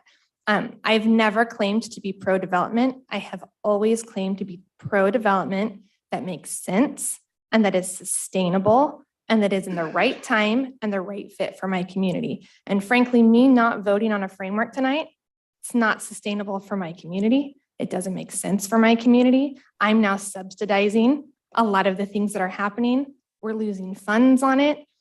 And to Mr. Roberts' point, do we feel pressure because there's a deadline on Friday? Yeah, I'd like to adopt this before Friday. Am I rushing through something that doesn't have sound methodology, that doesn't have stakeholder input, that hasn't had a ton of eyes on it over the last few years, that staff hasn't combed through, that we haven't already been aware of and looked through? No, I'm not. I'm very comfortable with adopting the framework. And I appreciate the recommendation of, hey, hold off on the fees. I think that's a super fair compromise and one that I'm willing to do very gladly. And I would hope that you would appreciate that we're willing to do that gladly, because we don't want to get stuck in a situation, to Mr. DeLuca's point, of maybe having inappropriate fees in there. Let's continue to talk. I don't want to belabor the talking, but I'm happy to talk. But the framework, I'm not rushed to do that, aside from wanting to make sure that I am not starting from scratch. And then it's going to be a while before you guys get anything anyway. And meanwhile, it's a disadvantage to the city. So I was hoping that the comments would have been directed when you know that we're already just going to adopt the framework, which I've communicated to some of you in advance. Let's talk about that. Let's do what we need to do as a city. And this is for my colleagues. Let's pass the framework. Let's jump through that hoop. Let's encourage those conversations to happen with staff, with the development community. You all have my cell phone number. I'm happy to talk to you after tonight. I apologize if I'm upsetting you right now. But let's call a spade, and let's just, like, when we do sit down, don't bring me an exhaustive list of stuff you don't actually care about. Bring me what you're really upset about. Let's figure it out. Let's talk it out. Let's get it done quickly.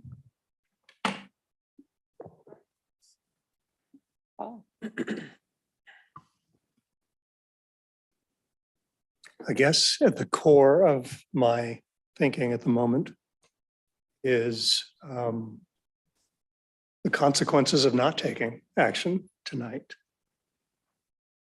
What I'm hearing is substantially higher fees resulting from this. I don't mind in any way taking the time to do things right. I think we should.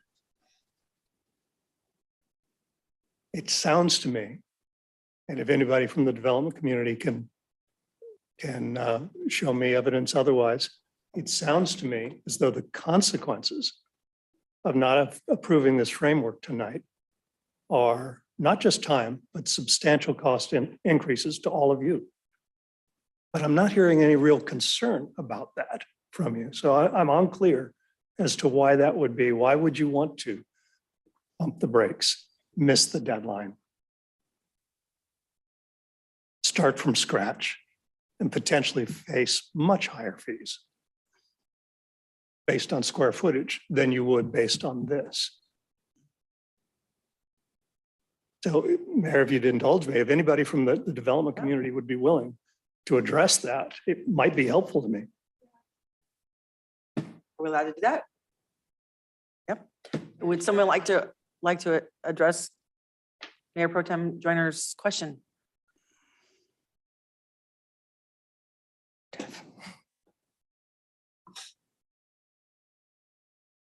Thank you for the opportunity. Jeff Short again with the BIA. I think I would disagree with the assumption. And again, this isn't our reason for trying to hold off.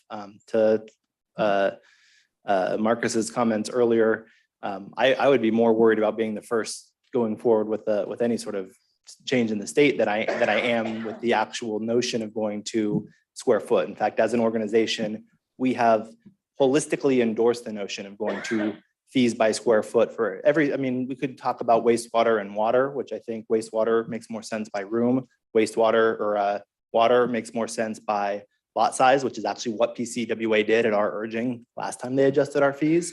Been working really closely with the city of Rockland to change their park fees to be square foot. We ended up on a compromise and they've kind of divided their residential development into different sizes. So we actually think that going to by a square foot, which is not what the conversation is really about today, but just to address the question, is largely beneficial for most development, and that those much larger projects, if they know that the fees are set up that way and they can plan for it, would be able to make it work. Wouldn't want to see that all of a sudden dropped on us, obviously, in a quick turnaround, especially as projects are moving forward. But by and large, we actually like the notion of going to by square foot. Okay. Okay, so while I have you here, I just want to clarify our conversation earlier. So are you not okay with us adopting the structure and not and coming back to the fees later? I mean, that was my understanding. Yeah. To be fair, I think you guys are in a really hard spot. I think if we could have it however we wanted, right, you would not adopt it, not have to do things any differently because you've already done this work. We'd have time. That's not realistic. Okay.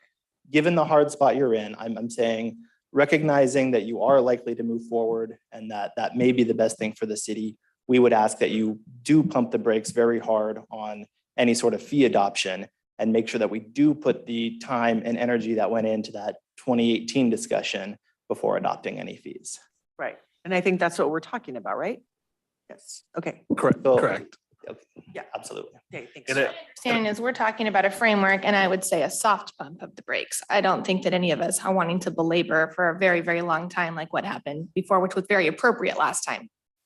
Soft pump of the brakes, but definitely a check-in and making sure that we're all on the same. Yeah, and let me be really clear because Jeff made a really good point, and Travis reminded me that just because it goes to a per square foot doesn't necessarily mean that everybody's fees just sort of skyrocket out. It's costs are the costs, right? The number of improvements is what it is. And so all that the state law is changing is how you calculate that. And so what it, unfortunately or fortunately, depending on your perspective, what it means is that some will pay more and some will pay less.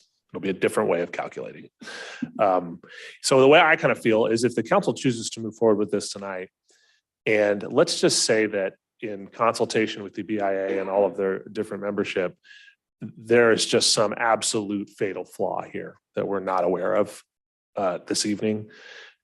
And we come back to you and say, you know what, there's a major problem with this study and it cannot move forward in its current form. We're no worse off than we are today. We have the same fees that are in place as they sit today. This at least gives us the ability to work through hopefully almost all or all of those issues and bring something that's acceptable, to all parties, and acknowledging that that's super hard to do when you have so many different people developing so many different kinds of product in Lincoln. Okay, thank you. All right, Dan or Paul, are you all finished? Okay. I like to keep things simple. And we can talk about frameworks, which is a pretty good word. But in reality, what we're approving is the proportional part of the cost of infrastructure to be borne by development of different types. The cost that you're talking about, so there's two things there. The cost of the infrastructure or the infrastructure itself. What I heard tonight was the infrastructure in this version is the same infrastructure that was in the version 2 years ago with a couple of ditches and a rotator added to it. Not significant in the grand scheme of things. You're okay with that definition of streets and roads and buildings and whatever. You were also in agreement with proportionality because that 2-year-old thing had essentially the same development, future number of lots and so on that this one does. So, and if we call that the framework, we had agreement on it. What I understand we don't have agreement on is the cost of the infrastructure. Or maybe the phasing of the infrastructure. I don't know. Like I said, I didn't read any of that. I have to tell you guys, if you want to get to me on a council meeting day, you have to get to me before 10 o'clock in the morning because I take a nap. Okay. And I was sound asleep while my colleagues were reading your damn letters. Okay. So remember that, Jeff. Yeah. Right. So it's kind of like vehicle miles traveled to level of service changes, okay, which are drastic in the implementation. This is the same way. If we can get in under the wire, establish the nexus I thought already agreed to, and hold off on the rates, as we were going through things, there was a comment made by Mr. Fett, which is valid, that the whole idea of retail has changed since the general plan was made. Also, the amount of public safety has changed. The council made the decision and included in this, because we made the decision prior and in conjunction with the establishment of this foundation, that we didn't need, there was no rationale other than public perception. We didn't need 1.5 policemen per 1,000 people, and we didn't need 2 firefighters per 1,000. And we came up with the analysis, not we, but staff came up with analysis that we end up with a 0.65, 0.85 numbers. They're in this. And if in fact, we're at there is a valid change in retail, that's maybe a discussion that you can have. And I don't think we as a council have to have to instruct staff to get together and work this if we don't approve the rates, and they need to get rates presented to us. I think they would do it. I'd be glad to say, do it, but I don't need to. I guess that's kind of where I stand. Okay, Madam Mayor. Thank you.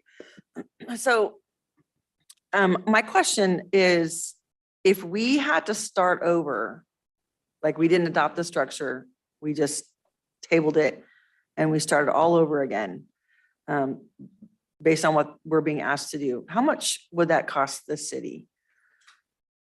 Ballpark. Well, there's really 2 costs. First is the cost of a new study, or at least repurposing this study. That might be something that Victor could answer more specifically, or Travis, you want to address that? We estimate the study would be about $100,000 if we started over. And then the second answer is, and that takes time, probably at least 6 months, right? So, and then during that time period, obviously, we are not collecting at a rate that we should have been many years ago. And so, I could probably run you some numbers on estimated building permits over the next 6 months, but it'll be a significant amount of money. So the reason I asked that is because I fully understand your concerns, and I appreciated my conversation with you today, Jeff, and I appreciate your willingness or you understanding the position that we're in. And so I don't think any of us want to stick it to you or make it harder on you, because we do value our relationship. So I appreciate that. On my end, we all recognize that, okay, this, 10 years should have been handled. We recognize that years past, there were things that didn't get done, or problems or wrong decisions or whatever. And we're desperately trying to address those and do things better and more timely, and not cost us additional money and time and staff time and make it harder on ourselves. So for me, I want to do this the best way possible. And I think that adopting the structure so we are where we need to be, and then we can definitely work with you on the fees, making sure that it's fair, it's equitable, it's right. I have no doubt that Sean and staff will do that, because what I know is, since he's been here, he's bending over backwards trying to help all of you, because we have been short-staffed. That's being fixed. I'm like, brighter days ahead, hallelujah. So I have no doubt that staff will work with you, and that's what we would want.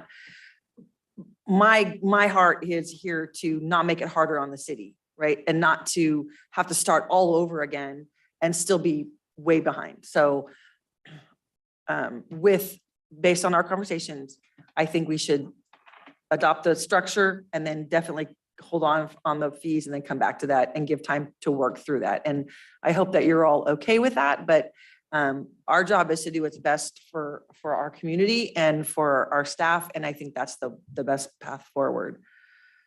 So, okay. So if there's no other comments or questions, and so help me here, the wording that we have here that we already read through once, does that say what we want to do, or do we have to change it? No, what is provided is what we have discussed. Okay. And so given that you've already read I read it. Yeah. this into the record, if you want to just vote by resolution and ordinance number, that's fine. Okay. But All right. 3 separate motions. Okay. All right. Take a motion if you want to give it.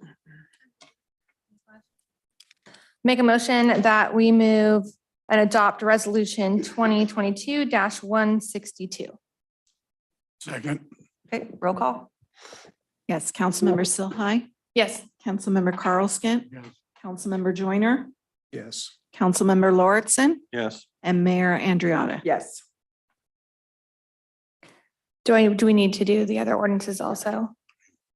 Waive full reading and introduced by title only, ordinance 1047B. Can I just say one, can I just read the number and just say adopt or, okay, move that we adopt ordinance 1047B? Second. Councilmember Silhai, Yes. Councilmember Joyner, Yes. Councilmember Carl Skint, Yes. Councilmember Lauritsen, Yes. and Mayor Andriotta. Yes. And move that we adopt ordinance 1048B. Second. Councilmember Silhai, Yes. Councilmember Carl Skint, Yes. Councilmember Joyner, Yes. Councilmember Lauritsen, Yes. and Mayor Andriotta. Yes. I already took that nap, Dan. Thank you, everybody, for that. Appreciate it. All right, item 10, general business, 10A. We have several of these, huh? Adopt resolution 2022-163, approving a revision to the salary schedule for the customer service supervisor classification. And Justin Orton will, oh no, Veronica. Good evening, Yeah, council hi. members. I'm here on behalf Thank you, of, guys. I'm here on behalf of Justin Orton, Veronica Rodriguez, Human Resources Director. This item is a request for the approval of a revised salary schedule for the city's customer service supervisor classification. There's one position within the city that's assigned to this classification, and it serves as the finance department's utility billing supervisor, and it's currently vacant. A recent salary survey conducted for the position has identified that the salary assigned to it is approximately 11.5% above market. And this is unusual, but because of the vacancy, we conducted a salary survey to make sure that it was within market. And this classification was set without constructing a survey, which is why it's above market. So we want to fix that for fairness and equity within our staff compensation package. And so if approved, the revision to the salary schedule for this classification will reduce the fiscal impact of the salary for about $5,000 per year. And this is funded, the position's currently funded from Enterprise Funds, Fund 600. So this concludes my report, and I can answer any questions you might have. All right, thank you, Veronica. Any questions or comments from either side? No? All right, are there any public comments on this item? Anybody on Zoom? All right, seeing no comments, we'll take a motion to approve 10A. Motion to approve resolution 2022-163. Second. Okay, roll call. Yes, Councilmember Joyner, Yes. Councilmember Carl Skint, Yes. Councilmember Lauritsen, Yes. Councilmember Silhai, Yes. and Mayor Andriotta. All right, so Veronica is staying there because we are going to adopt resolution or talk about adopting resolution 2022-164, reclassifying the finance department's accounting manager position to a financial analyst and adoption of the salary schedule for the proposed financial analyst classification. Thank you.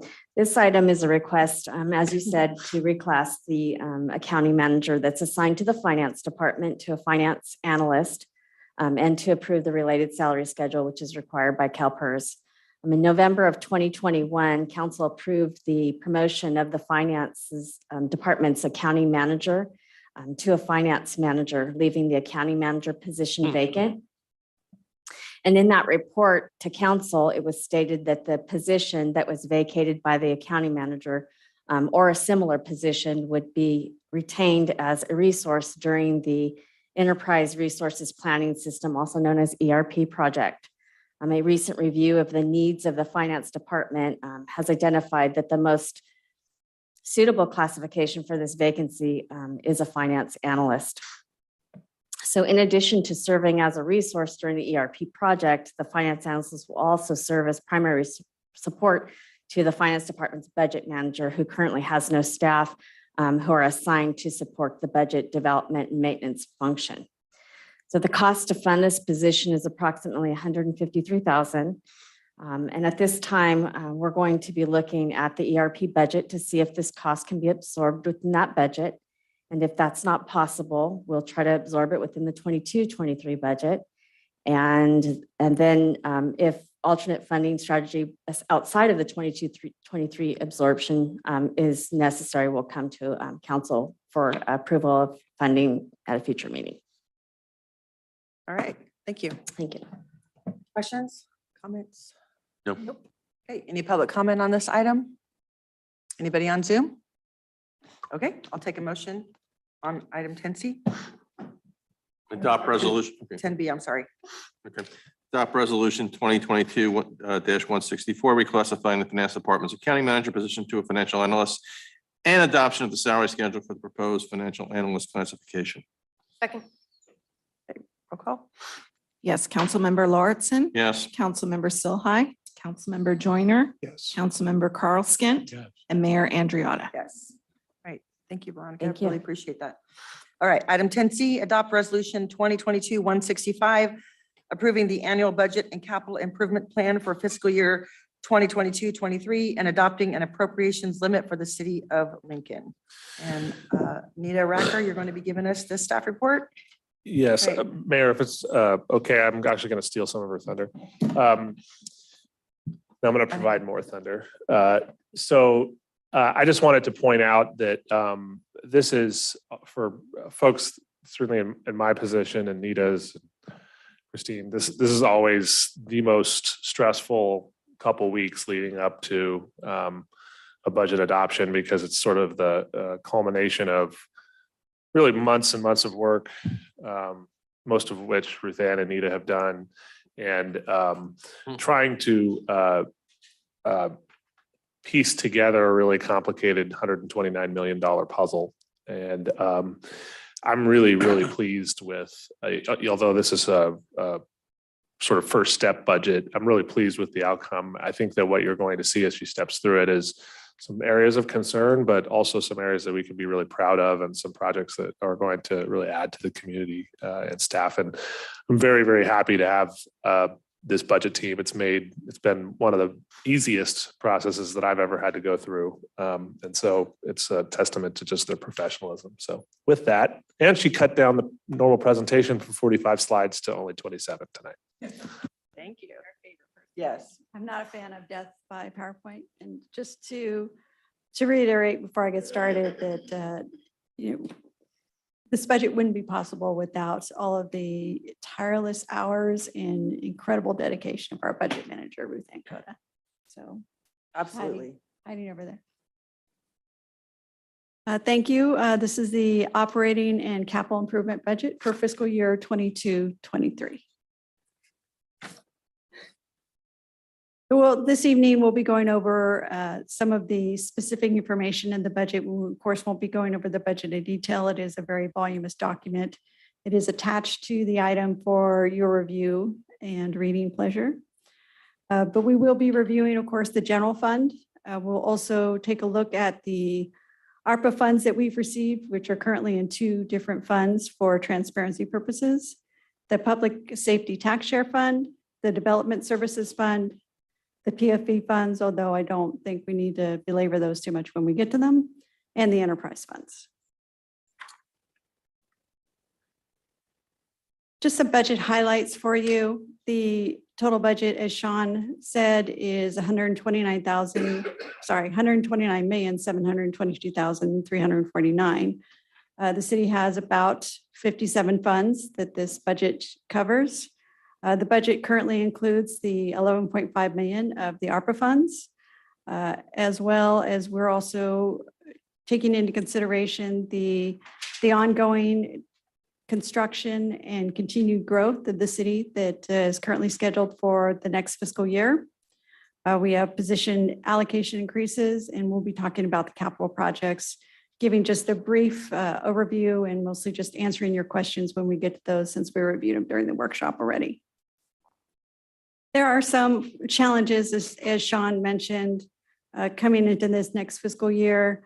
There's the potential for an economic downturn or a recession, although some of the latest predictions that I'm hearing are pushing that concern out to late 23, early 24, somewhere around there.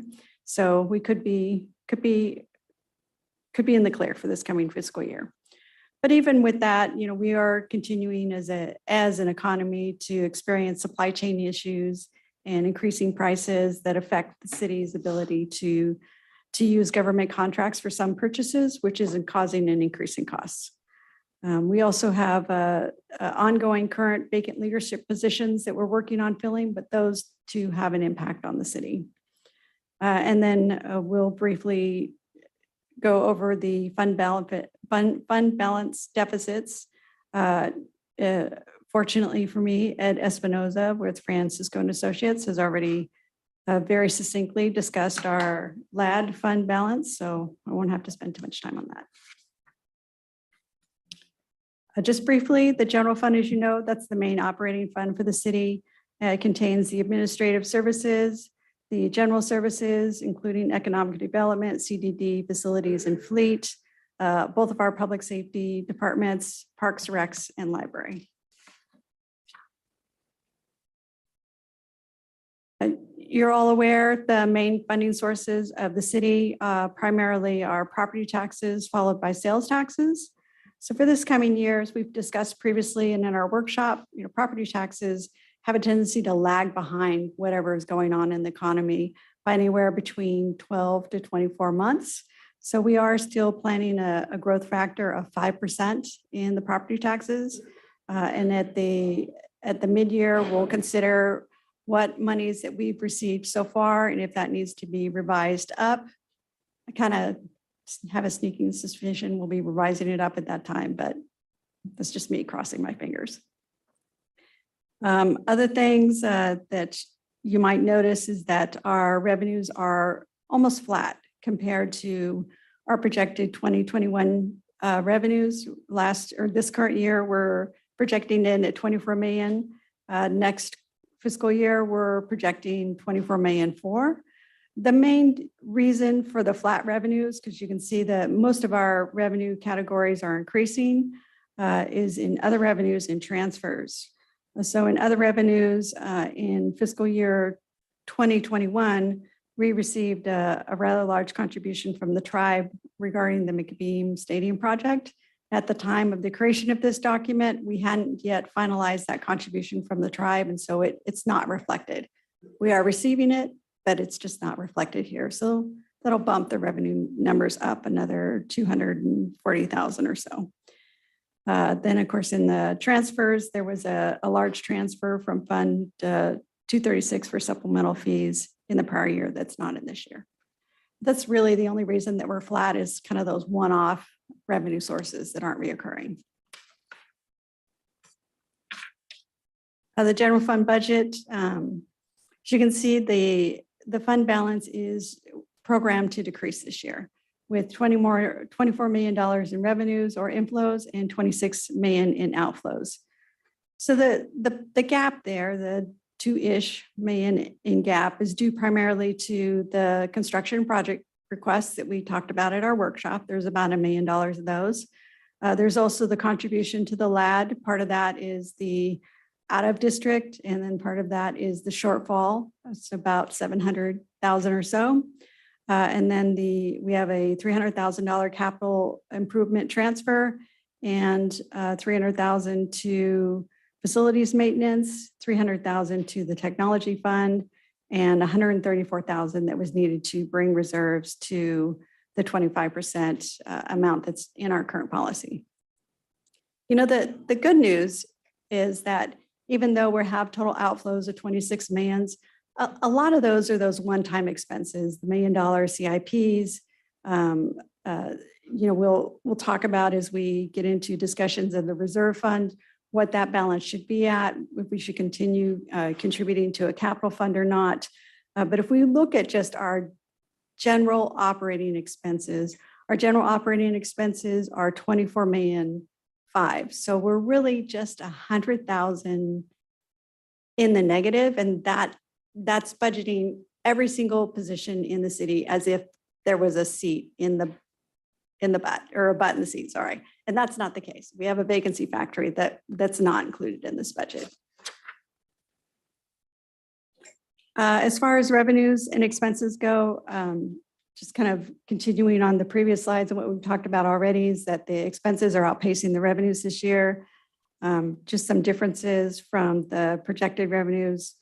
We do have some pretty good significant increases in salaries and benefits as the city continues to move towards bringing staff closer to a market status. And we also have some pretty significant increases in PERS that we're predicting are going to continue to climb through the years. And so that may be something that the city has to address or consider. General fund uses, by the way, stop me anytime if you have questions. General fund uses here, this is the uses by department.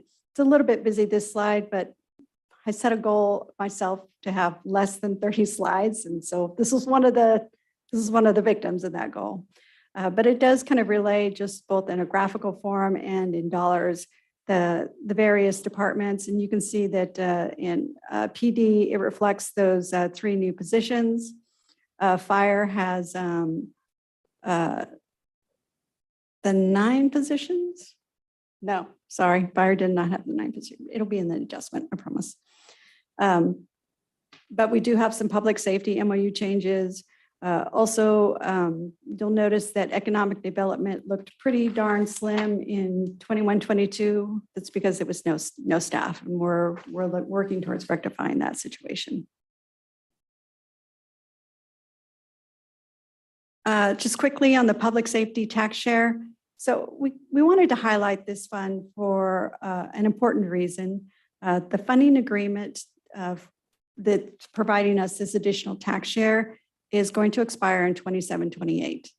It could be extended for 2 years with a voter approval, but if not, that's when it expires. However, the agreement also states that there's a revenue cap of $1.5 million per year with a total revenue cap of $8 million. At the projected revenue that we're receiving, we're going to hit the $8 million well before we hit 27-28.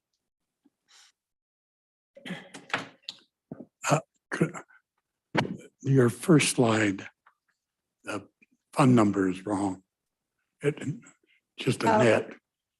You had it as Fund 102, and that bothered me. The very first one. Sorry about that. Yeah, I'm very protective of that fund. I'll blame my proofreader. And then just moving on to the federal funds that we're receiving through ARPA or the state and local fiscal recovery funds. We've separated those out into 2 funds for transparency purposes. We put the $10 million that the council has designated as a standard allowance in one fund, leaving the $1.5 million.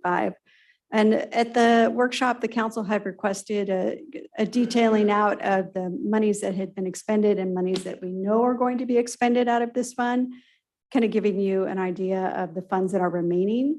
Of the 10 million at this moment, we have about 5.7 left. And we haven't spent really hardly any of the 1.5 yet. Just as a reminder, that 1.5 million, it's more restricted on what it can be used for, responses to the public health crisis, negative economic impacts due to the pandemic, premium pay for essential workers, investments in water, sewer, and broadband infrastructure, and other various expenses. But the council will have to consider a plan for the remaining funds and to ensure that those are all expended by the time that those funds expire. Just briefly on development services, I just wanted to note that it's a pretty healthy fund. It has been an understaffed department for some time at the city. And so you'll see in the position requests that we talked about at the workshop that they are getting 5 new positions in the fiscal year 22-23, which we think will benefit the community at large, but also the development community by providing them people that they can reach on an easier basis.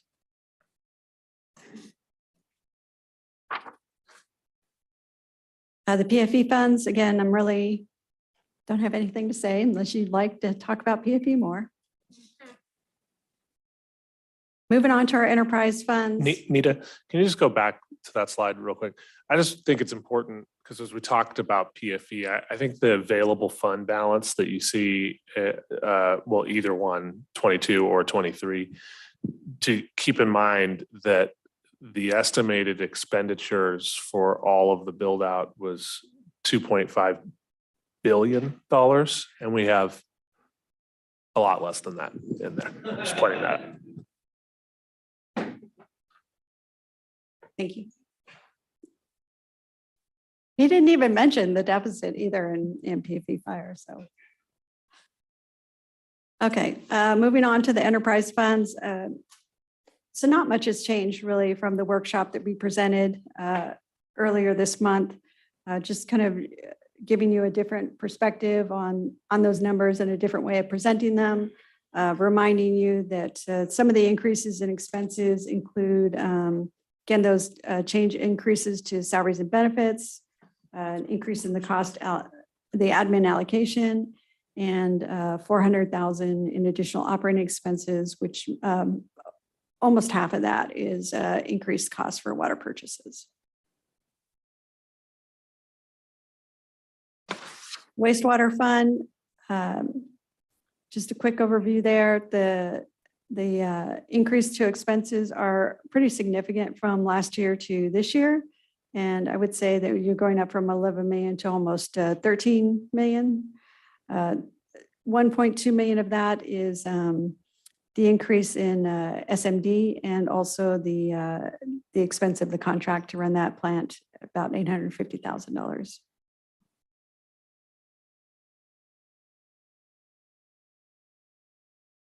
Solid waste, again, we're looking at some increased expenses there too, from 6.8 to 9 million. And again, that's a big chunk is salaries, and with the highest chunk really in the operating expenses. And as you're aware, we're looking at those significant increases due to the recent legislation, as well as expenses related to the MRF and diverting refuse from the landfill. The airport fund, I won't belabor that one too much. We have talked about that several times at council and in various workshops. That is our plan, that once we have a public works director and even before that we're looking to pay more attention to the airport and provide additional responses and resources to bring up the revenues, which is really what the airport needs more than anything. Okay, that was the hard part of the presentation. Moving on to the CIPs. We talked about these at the workshop, so really I'm throwing this out to council. If you have questions on any of these CIPs, we're happy to try to answer them. I know Travis is waiting. He's waiting for you to ask.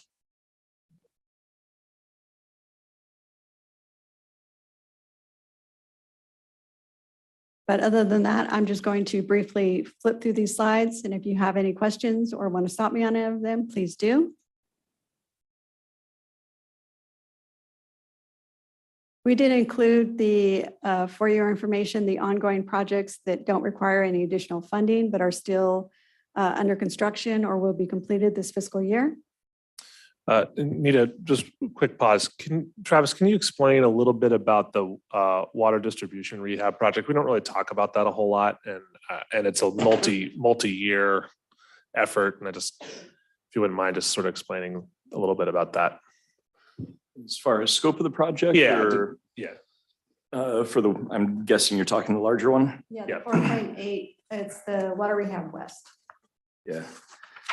This one actually we had on consent as well, amendment for REY to increase the scope of that project to include some street rehab on it. But we're talking the HIJ, let me get to my water section.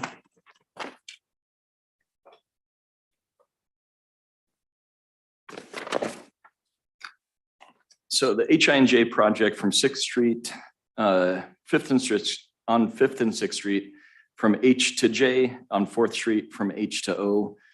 Really what this is we've got a lot of old pipes in the ground. This is a continuation. We keep coming forward with the 5-year water and sewer replacement programs. This is the next phase in that project. So it's replacing everything from old ductile iron lines to even older, more brittle lines. This does include rehab of the water system, really not much upsizing, but there are some pipes that are going to be larger because we've got dual lines in some of our streets. So combining, we might have a 6 and a 10 going to a single 24, whatever the case may be.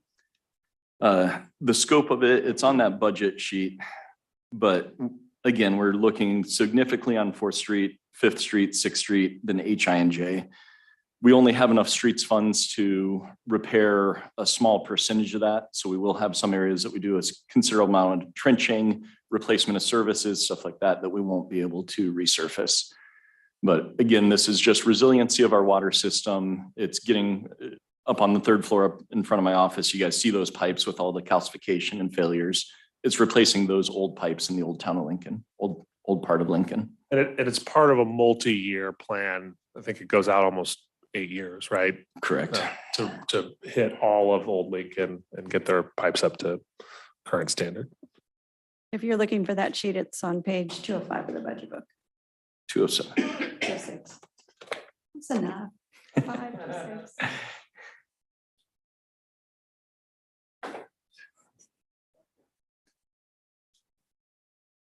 Okay, so continuing on with the water, wastewater, and drainage, there's the Lakeview Farms that we've talked about at a couple different council meetings, and I believe we had questions for Travis last time about those as well.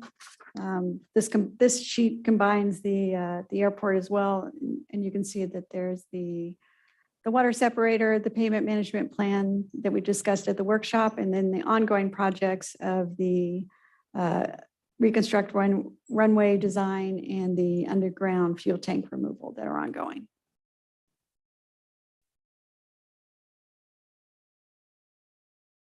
Moving on to the public buildings. Really is tough when you need 3 pairs of glasses. And then vehicles and equipment, this is where the majority of the CIP projects are landing in the general fund, as we reviewed a lot of those vehicles in the workshop, with the most expensive, of course, being the Type 3 Wildland fire engine. And then we have we have 2 patrol cars and parks vehicles. We have the 10 self-contained breathing apparatus, or SCBAs, for fire to get their complement into a more compatible nature. And other than that, our other big expenses would be a new garbage truck for $800,000 and the Vector and separator for wastewater for $600,000. Nita, real quick, Chief, I was just curious, with the shortage of vehicles, we're going to budget for them. How long is it going to take you to get them? Or is it that outlook better? No, it's not better, especially when it's these type of vehicles. They're just so custom and parts come in from everywhere to build them. It just takes a long time. I'd say I'd be generous and say a year.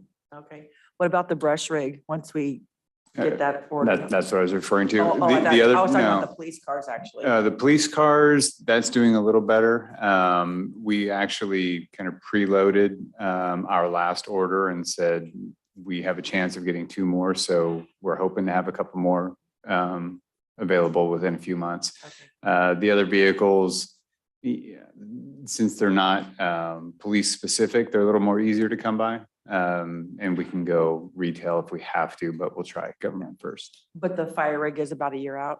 And that's pretty typical. That's, that not affected too significantly by the issues, because it is such a specialized piece of equipment. Every single fire apparatus is custom built, even if it's off of a general spec. So they don't build them until they're ordered, and they take about a year. Right. Okay, cool. Thanks. And then moving on to our technology. Again, we reviewed these at the workshop. The most expensive would be that the physical security upgrades, and of course the citywide software that we're starting the implementation process on pretty much as soon as I walk away from the podium.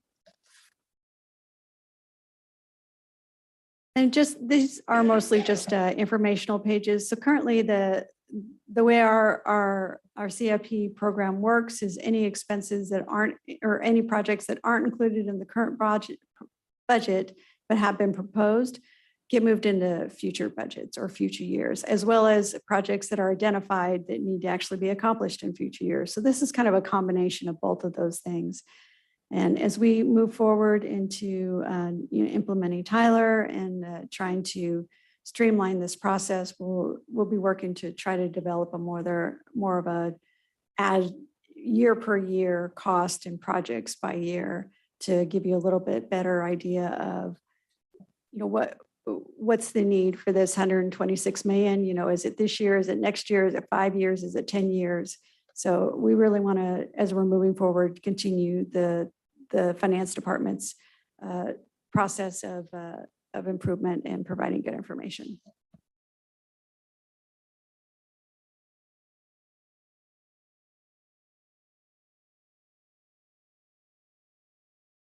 All right, position requests. None of these requests have changed since our workshop, really. We've just kind of narrowed it down to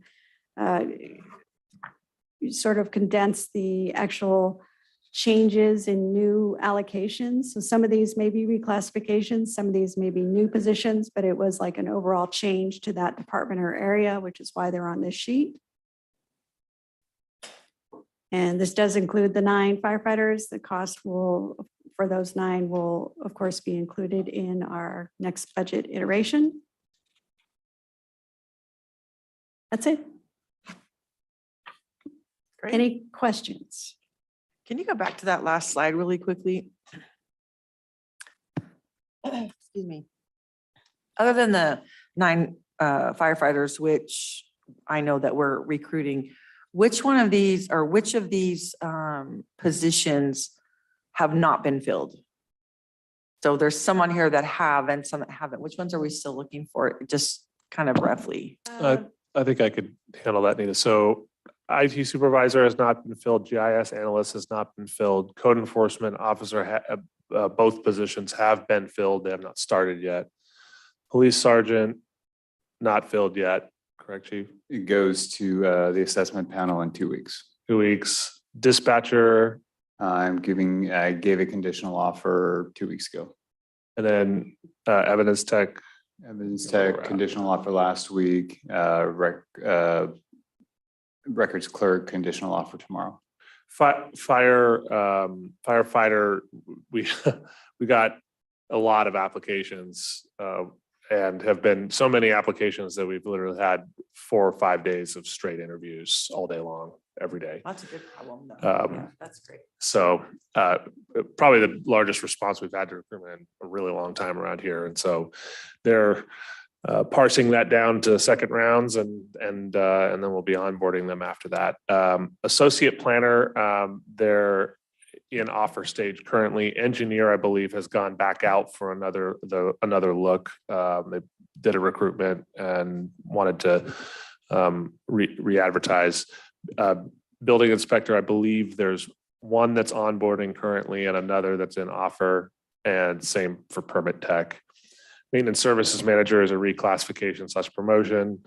And then wastewater tech and water tech, I believe, are still, those are not filled and will be advertised if budget is approved. Okay, thank you. So Chief, the formally approved battalion chief, where are we on that? We have had some delays in fixing some old job descriptions. The captain and the BC job description were very old. The previous implementation could have been done a little differently. So there were some labor discussions that had to occur to get those cleaned up. The battalion chief is completed. The captain, we're hoping to have that completed by July 1st-ish. And then we'll go to assessment for the BC and the captains. It saves a fair amount of money doing the 2 of them together for the assessments. So we've been delayed on that. But it was primarily just to get the job classification cleaned up because it was pretty bad. Okay, thank you. The 9 firefighters are included in this budget. They are included in funds 101 and 102. Thank I you. was simply responding. I thought she was asking me if they were included in Fund 100, so that was where my no came from. Okay, thank you for that clarification.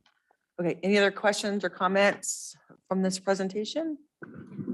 Yeah, my only comment is I really appreciate how thorough the workshop was because I don't actually have any questions today. I appreciated that it was also 27 pages and had pretty pictures. Yeah, Anita likes the. But yeah, I feel very like I tracked the whole thing very easily and appreciate all of the information that you've handed us. And That's thank really you. Our goal is that by the time we're presenting the final budget for your adoption is that we've answered 99% of your questions and resolved any issues, and that we're just at this point at an administrative function. Well, goal accomplished, and thank you for all you do. Yeah. From our standpoint, we don't know why you complain of being so hard. We had really good workshops and it's done. Well, you're quite the comedian tonight, aren't you? Yes, I know. Bill, did you have any questions or comments? No, I want to thank Nita. I mean, your presentation at the workshop and here today has been perfect. So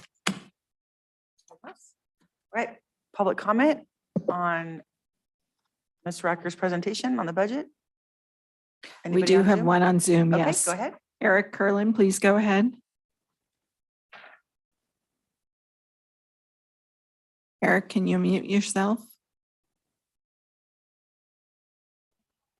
Thank you, Gwen. Sorry about that. Appreciate the time for a few minutes to talk. I was at the earlier workshop. I know I had a lot of questions around the park PFE, and I know, Sean, you're looking at trying to get your arms around that so we can better report out kind of that budget, multi-year projects, et cetera. I guess my hope was that for this session, I was going to see more detail around all of the parks planned both this year as well as future years. I know there was a slide there talking about 2023 future year CIPs. And although I know that the park PFE is seemingly healthy right now at it's going to be 8 million plus, I also know that when you project spending $1.2 million for 1,000 linear foot trail that's been talked about since 2012, I know those dollars can go very quickly. So I guess my question is as I look at the 2023 future year CIPs, there's a number of projects that I know are in the works for the city that are not called out there, even though maybe they were mentioned in previous years. So the Bella Breeze Park, I know people are talking about that. That was in last year's budget. It's not even mentioned here. The Brentford Circle Park, I know that's being talked about real time based on the discussions about Atkin Park and the use of bonds. My expectation is that the park PFE is going to be needed to be tapped there. The Atkin Park project is another one. I know that is real time. At the last session, it was agreed that roughly 900K plus would come out of the park PFE fund. But that I didn't see that reflected in the budget either currently for this year, in which I know it's planned to be spent, or in future years. Another one, Jimenez Phase 3 soccer fields, been there for years. Now all of a sudden that's disappeared. So all I'm saying is I really would appreciate it if we got our arms around kind of the parks budget and how that's being managed, because, and maybe it's my history, budget to me has been very important in years past. You know, you kind of look at the budget and that gives you a good feel for what the city is thinking about and the direction that they're headed. But when I look at specifically the area around parks, to me, there's a lot of gaps, open questions, and I believe that can be remedied by providing more complete information. So appreciate the time. Thank you. All right, thank you, Mr. Curlin. Nita, you look like you want to respond to that. Yeah, I just, you know, Sean did mention that the budget is a very labor intensive process. And there is a point of time where we have to stop making changes and adjustments to it, even though things continue to happen in real time, as Eric mentioned with one of those parks that was just amended and adopted at the last council meeting. That won't be reflected in the final budget document. It's just not possible for us to continue to keep those updates going and still complete the budget book. But that doesn't mean that they won't be included. You know, as we've talked about in our workshop, that this is the first step to the budget adoption, that this adoption gives the city the ability to receive revenues and spend monies, but it's not a one and done, close the book, that's it, it's over. You know, we'll come back at September for any adjustments. We'll come back in January for a mid-year, and we may even come back a final time. And any time that a project or an item or a contract comes forward that requires a budget adjustment, that can happen at any council meeting. So the budget, kind of like a balance sheet, is very much a snapshot at one instance in time. Now, that's not to say that some parks that were on last year aren't on this year. I can't really speak to those. You know, we can only put the information in the budget book that we receive from our departments. And I think that we could, Eric's comments are correct and well taken. And I think that when we bring something in September, we could probably slip in an additional slide that more specifically kind of outlines where we're at with parks, because it is a pretty consistent question that we get, not just from Eric, but from lots of members of the public about, you know, what's the timeline on Bella Breeze or any of those. And so we'll make that a little bit more robust in September. Right. Okay. Thank you both for that. All right. Any other public comments, either on Zoom or in the room? No? Okay. Bring it back to council. If there's no other comments or questions, then I'll entertain a motion to adopt resolution 2022-165. Second. Roll call. Yes, Councilmember Silhai, Yes. Councilmember Joyner, Yes. Councilmember Carl Skint, Yes. Councilmember Lauritsen, Yes. and Mayor Andriotta. Yes. All right. Thank you guys for that. Item 10D, receive an update on current plan and potential future rate studies for water, wastewater, and solid waste funds, and provide any relevant direction on the timing for consideration of new rates as appropriate. And so City Manager Sean Scully will give the staff report. Thank you, Mayor. Thank you, Mayor, and good evening. So as we've discussed, and you saw in Nita's presentation, it's sort of an interesting, seeing the bar chart is interesting because they're almost identical deficits, at least from a proportionate standpoint, in all three major enterprise funds: water, sewer, and solid waste. There's a lot of reasons for this: rising costs, power, equipment, increased rates from some of our wholesale providers like Placer County Water Agency, WAPMA, tipping fees, et cetera. But obviously, most notably, it's pretty simple. It's the lack of any newly adopted rates, in some cases more than 9 years. So as the mayor and I were discussing yesterday, that would be like if you walked into McDonald's tomorrow and ordered a hamburger and they charged you what a hamburger cost 9 years ago. Same exact thing, just much cheaper. Well, maybe not at McDonald's. It's I probably a happen to bad know that example. their dollar menu is not dollar menu anymore. Yeah, that's true. So the problem with that, though, is that unlike the general fund, enterprise funds are supposed to be designed to be dependent on direct cost recovery for the consumers of the service. And as such, regular, reasonable rate increases are really important to ensure that the long-term viability of those funds don't tip into a position where your general fund has to jump in and subsidize those. And unfortunately, early in my career, I had a situation like that, and it was akin to what you are seeing in your LADs, where those very precious resources in the general fund are being diverted into an enterprise fund that really should be recovering its cost. So in my, from my perspective, I would always prefer to bring you a total package of rate increases for all three major enterprise funds at one time, because I think that it gives the members of the public a better holistic view of what their utility bill looks like. Because my experience has been that in general, most members of the public don't care about the individual fund. They care about, what does my utility bill look like this month versus when you change the rates. That's it. And how does it compare to other local communities? Are we getting a really great deal? Is the fund being run responsibly and efficiently? And so you can really do that when you add them all into one package. However, in our particular instance, we have a wastewater treatment plant expansion that cannot wait. It must move forward, or our ability to grow and prosper as a community will be stopped immediately. And we are right on the eve of completing the rate analysis for that and having that ready for council or any other body that may be assessing those fees to consider. And so that will need to occur in the very short term. And by that, I mean the next couple months.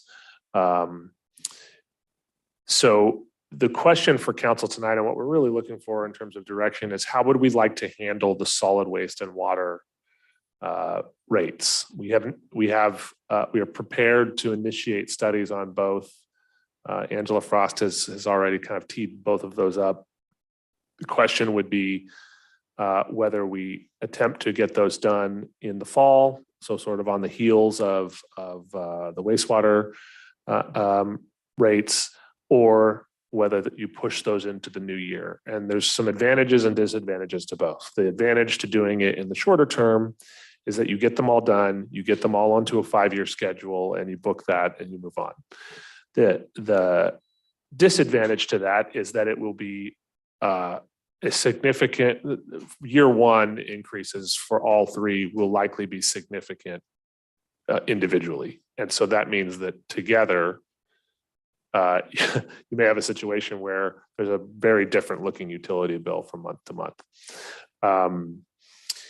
And the solid waste and water funds, as you saw in their fund balances, can't afford to float through until after the new year or even into the spring, because they have fund balances that can support them for that time period. It's not the appropriate way to run that fund long term, because you're kind of taking funds that would otherwise be used for other important kind of infrastructure improvements or making sure that you're staffed appropriately. So I don't have a specific recommendation for you because I could see either path being appropriate. And each one that you review will have its own eccentricities and different ways that you can either front load or back load or spread across, what the recommended increases are. But what I really wanted to get, just so that I can give some direction to the staff, is what is the temperature of the council about when you'd like to see those studies? And they're all 218 processes. And when, so when would you like to see those and in what order? Just assuming, hopefully, that wastewater must happen like as soon as we have it available and ready to go. Okay, thanks, Sean. All right, who wants to start? Okay, you don't have to, but you can if you want to.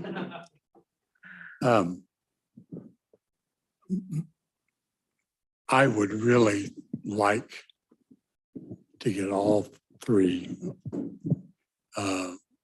utilities on the same schedule. Is it possible to do 6-year studies? In other words, project out rates for 6 years with the intention of doing a study every 5 years and re-rating? As long as the increase isn't more than 5. So in other words, as long as your 218 says that you cannot adopt rates increases beyond a 5-year period. So you could have a 6-year period as long as that 6th year you have a new study and you're adopting. Well, year 6. That's where we are now, right?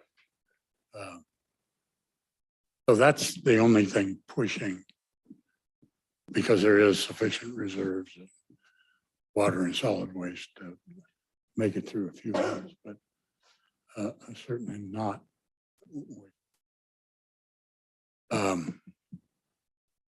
Which means everybody's going to be shifted again. Because you're going to be out a year. We could do wastewater and then soon thereafter, as reasonable, or even after the new year, we could bring solid waste and water together as one. That's very doable for us. The value of doing that is that you can blend together the 218 process. So you don't have to do it 3 times in a row, which, I can imagine as a resident is irritating to continue to get those notices. Mayor Man. Yes. Didn't we talk about that last time we talked about this? Blending those two together and trying to have as few as possible move through at one time. I thought we already had this discussion. I think that might have been pre me. That they've done that in the past. Right? Yeah. Yeah, that would be my preference Yeah, also. but there's, Doing them. what you have is we have had 2 different schedules. Water was always different than wastewater and sewer, which were always in the same study. Got it. So doing we the each same- have an opportunity to get on the Now same we're schedule and oppor- together. right. and That's what I would like to do, if possible. If you adopt them, as long as the council adopts 3 new rates within even just this, fiscal year, when you get to the end of the 5-year period, a few months lapse in between wastewater, which will be ahead of everyone else, and the other 2, you can float for a few months and then line them up all at once. And hopefully by that time, you'll be doing a much more simple 218 process where we're really just talking about inflation and not major $50 million infrastructure projects, at least in wastewater. Paul, did you have any comments or questions? Well, my inclination has been to get them all lined up and moving forward on the same schedule.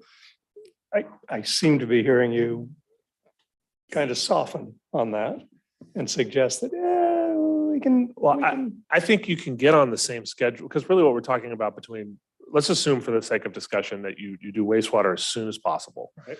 And then let's say for the sake of discussion, you decide to wait until after the new year for the other 2. That's only 5-6 months difference. And so once you get to the end of your 5-year rate period, you would just align up the 3 at one time. It's not a significant difference in terms of time. So you could do that. It's all I'm saying is that in terms of wastewater alone, it cannot wait. Yeah, Right. Correct. Bill, did you have any questions or comments? Yeah, I look forward to finding out exactly what the increases are likely to be. So, Because we're all going to pay them. yeah, because we're all gonna have to pay them, yeah. Yeah. And if it's gonna be substantial for all 3, Well, It it'll be is. well back for that. Yeah. so to It that is. point, what I would like to see is, of course, we have to do wastewater right away. And then because of the current state of the economy, I'm hesitant to hit our residents with all 3 at the same time. So if we can do wastewater first and then wait a few months and then roll out the other 2 and do those 2 together, that would be my preference. Give a little bit of chance to absorb the increase before we do the other one. So to drill down though, a little more specifically, a few months meaning into the fall or a few months into the new Into year? the new year. Okay. Yeah, that would be my preference. Okay. Okay. Any public comments on this item? Anybody wish to speak to this? Anybody on Zoom? No, Mayor, none. Okay. Right. Oh, I'm sorry, Eric Okay. just raised his hand. All right. Go ahead, Eric. Unmute. Thank you. Just one quick question. On those increases, are those increases ones that need to be voted on, or is that just simply mandated as an increase? So they're voted on by the city council unless in the Prop 218 process, there's a provision that allows for a protest vote. And it's been a little while since I've gone through one, but my memory is that it's essentially a majority protest of the entire community. Like, so for example, if let's make it simple, if you have 100 ratepayers and 51 of those ratepayers protest the increases, then the rates cannot be adopted by the city council. And if you don't meet that threshold, anything less than that, the decision goes to the city council on whether or not to adopt the rates. But there is a whole set of noticing. Right. and public hearings. Right. Correct. Yeah, it's a super involved, very public process of public hearings and then direct mailers that go to each individual utility customer and online postings and a variety of other. And Mr. Kurland, this is Christine Mollenkopf, if you have questions, I'd be more than happy to walk you through the process and provide you some informational materials. That'd be great. Thank you. Yes, just publicize it. Well publicized, please. Thank you. Well, that's the whole point of the 218 process. So we'll make sure we do that. Yep. Okay, so back to the, yeah. go ahead. I was just gonna say, when we talked about this, I want to say at a workshop, or is that when we discussed this, right? We did talk about, in addition to the normal public hearing, like there's going to be 3 increases all at once. People don't understand what Prop 218 means unless you're up here or you're you know? And we talked about actually doing really pointed public education, maybe some town hall, like make sure that people understand why and what, and that it's not just like, oh, hey, council thinks your bill should be higher. We're talking about like, if we don't increase the rates, this is what pays for your infrastructure. And then when we get all of the emails about why do we have dilapidated infrastructure, and we don't have money to fix things, and our fees are disproportionate, and then we can't handle city business, and then you're upset, it's because we're not handling city business well, and our fees need to be appropriate. I don't want to pay more, but I'm going to have to, and so are you. And so I think it's going to be really important that we actually have not talking points, but actual information available so that it's easier to understand why and yeah, like educate why and why all at once, because we're trying to do it right now. And so that would be my request, that we don't just do the normal standard, okay, well, it's been noticed in the agenda. Nobody pays attention to the agenda. Let's actually try and make sure that the public understands it's coming and how and why we have to do it. By separating them out, you at least have 2 rounds then of outreach rather than 1. Because you have to do solid waste and water. And then you have to do wastewater. Vice versa. So you're gonna have to double the amount of work. You also get the what again reaction from the well, public. but I think if we explain that, yeah, what again, but instead of being hit all at once with 3 increases, we're going to give them a chance to absorb it a little bit and then let them know it's coming. So if we could do the 1 and then bundle the other 2, so it's not like 3 hit. Yeah, that's what I'm I agree saying. with that. So is there any objection to starting with wastewater and then in the new year, do the other 2? So do you have any objection to that? Okay, there you have your direction. Great. Thank you, council. Appreciate that. With, much education, lots of public outreach. Lots of Very good. education. Yes. Yeah. Good. All right, item 10E, receive a presentation from city staff and Dan Hildridge of the Housing Trust Placer on possible partnership and funding opportunities on projects to support affordable housing development. Sean, this is you again. Yes, thank you very much, Mayor.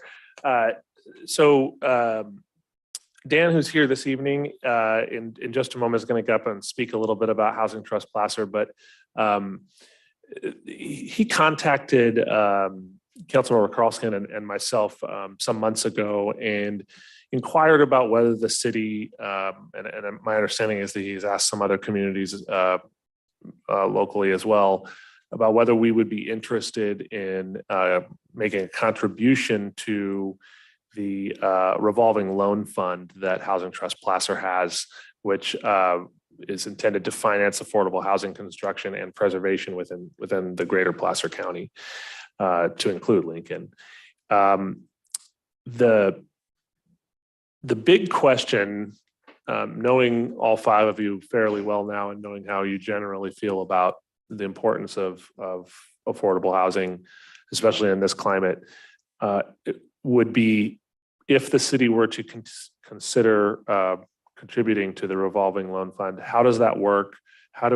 Is there a way to guarantee that those dollars get redeployed back into the city of Lincoln? And what types of programs are we talking about that would be funded in projects? And I'm going to let Dan speak a little bit more specifically to what types of guarantees he can and cannot make. But what he's represented to me is that they try to the greatest extent they can when they have a contributing agency to redeploy those dollars back into town where projects exist. And that's not something he necessarily or the housing trust can control. Projects come and go, and sometimes they're available. In this particular instance, there's at least one, if not a couple of smaller scale and medium scale affordable housing proposals that are sort of in due diligence / early design. And one of them is a 110 unit affordable housing project on O Street, which is kind of near the cemetery, the very early stages of design. And they, in order to make a project of that many units work, some type of funding partnership or subsidy is needed in today's affordable housing climate. And so it may be that if the council was interested in exploring funding here, that we would see that back or reinvested into the community in the short term. The amount that's been discussed is $500,000, and the purpose of this item tonight is to learn a little bit more about Housing Trust Placer, see if there's some receptiveness to maybe making a contribution, and if the answer to that is yes, then Nita and I will work on what funds we think would be appropriate to draw from to do that. But maybe I'll just turn it over to you, Dan. And good to meet you in person finally. Thank you. Mayor Andreatta, council members, thanks for having me. Welcome. Housing Trust Placer was formed in 2020. It's a nonprofit. It's a California charitable entity, and its mission is to help create and preserve affordable housing in Placer County. The word preserve confuses some people, but I want to give you a local example of what that means.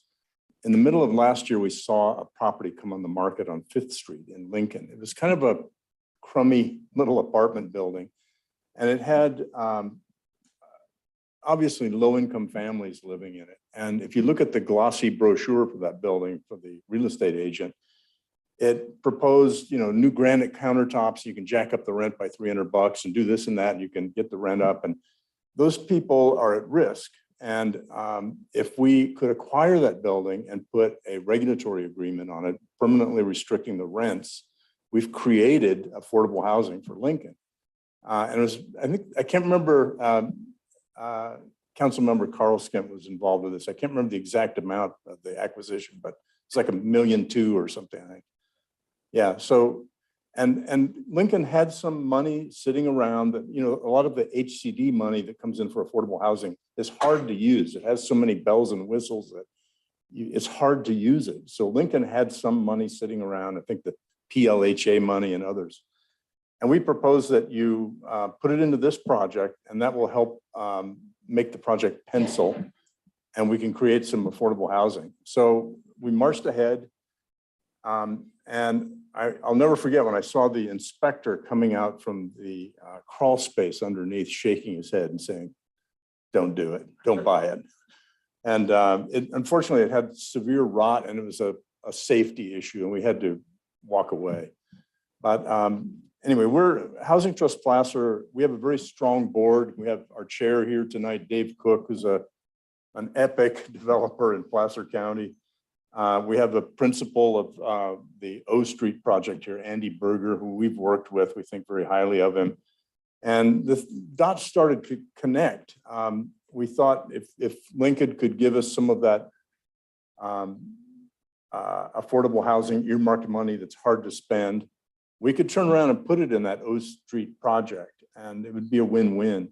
We will do our due diligence, and you may be asking, why doesn't Lincoln just put it in directly? And I think the best answer to that is that we are very cautious. We're experienced practitioners. We're doing our due diligence. We don't want to find another public safety or other issue. So, but that's what we're hoping will work. And I guess it's to be tabled later.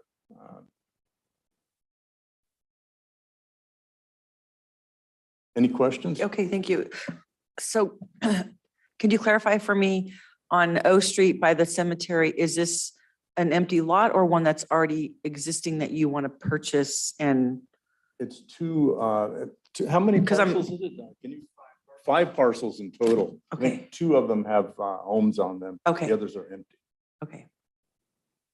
And it's, I think, the contemplated units will be at least 130 affordable units. Okay. Any questions? Comments? I have a question. Mhm. So if we decide to do this, which I think we've had a preliminary discussions about before when Mark was here, but what happens if that project falls through and then where does that money go?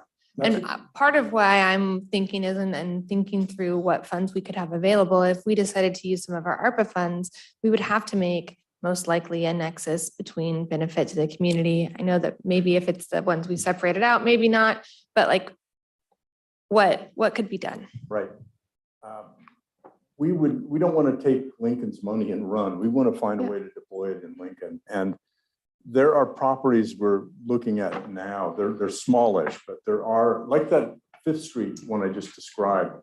I think we could pick up a building like that and create affordable housing out of it, permanent affordable housing. It may take another few months or a year, we don't know, but we can find something. So plan B would still be to try to invest in our community for our residents. Absolutely. That was my concern. Thank Yeah. you. Okay. Anybody else? I guess the question I would ask, I have no issue if it is what you've deemed affordable housing earmarked funds. But then the question does become beyond that.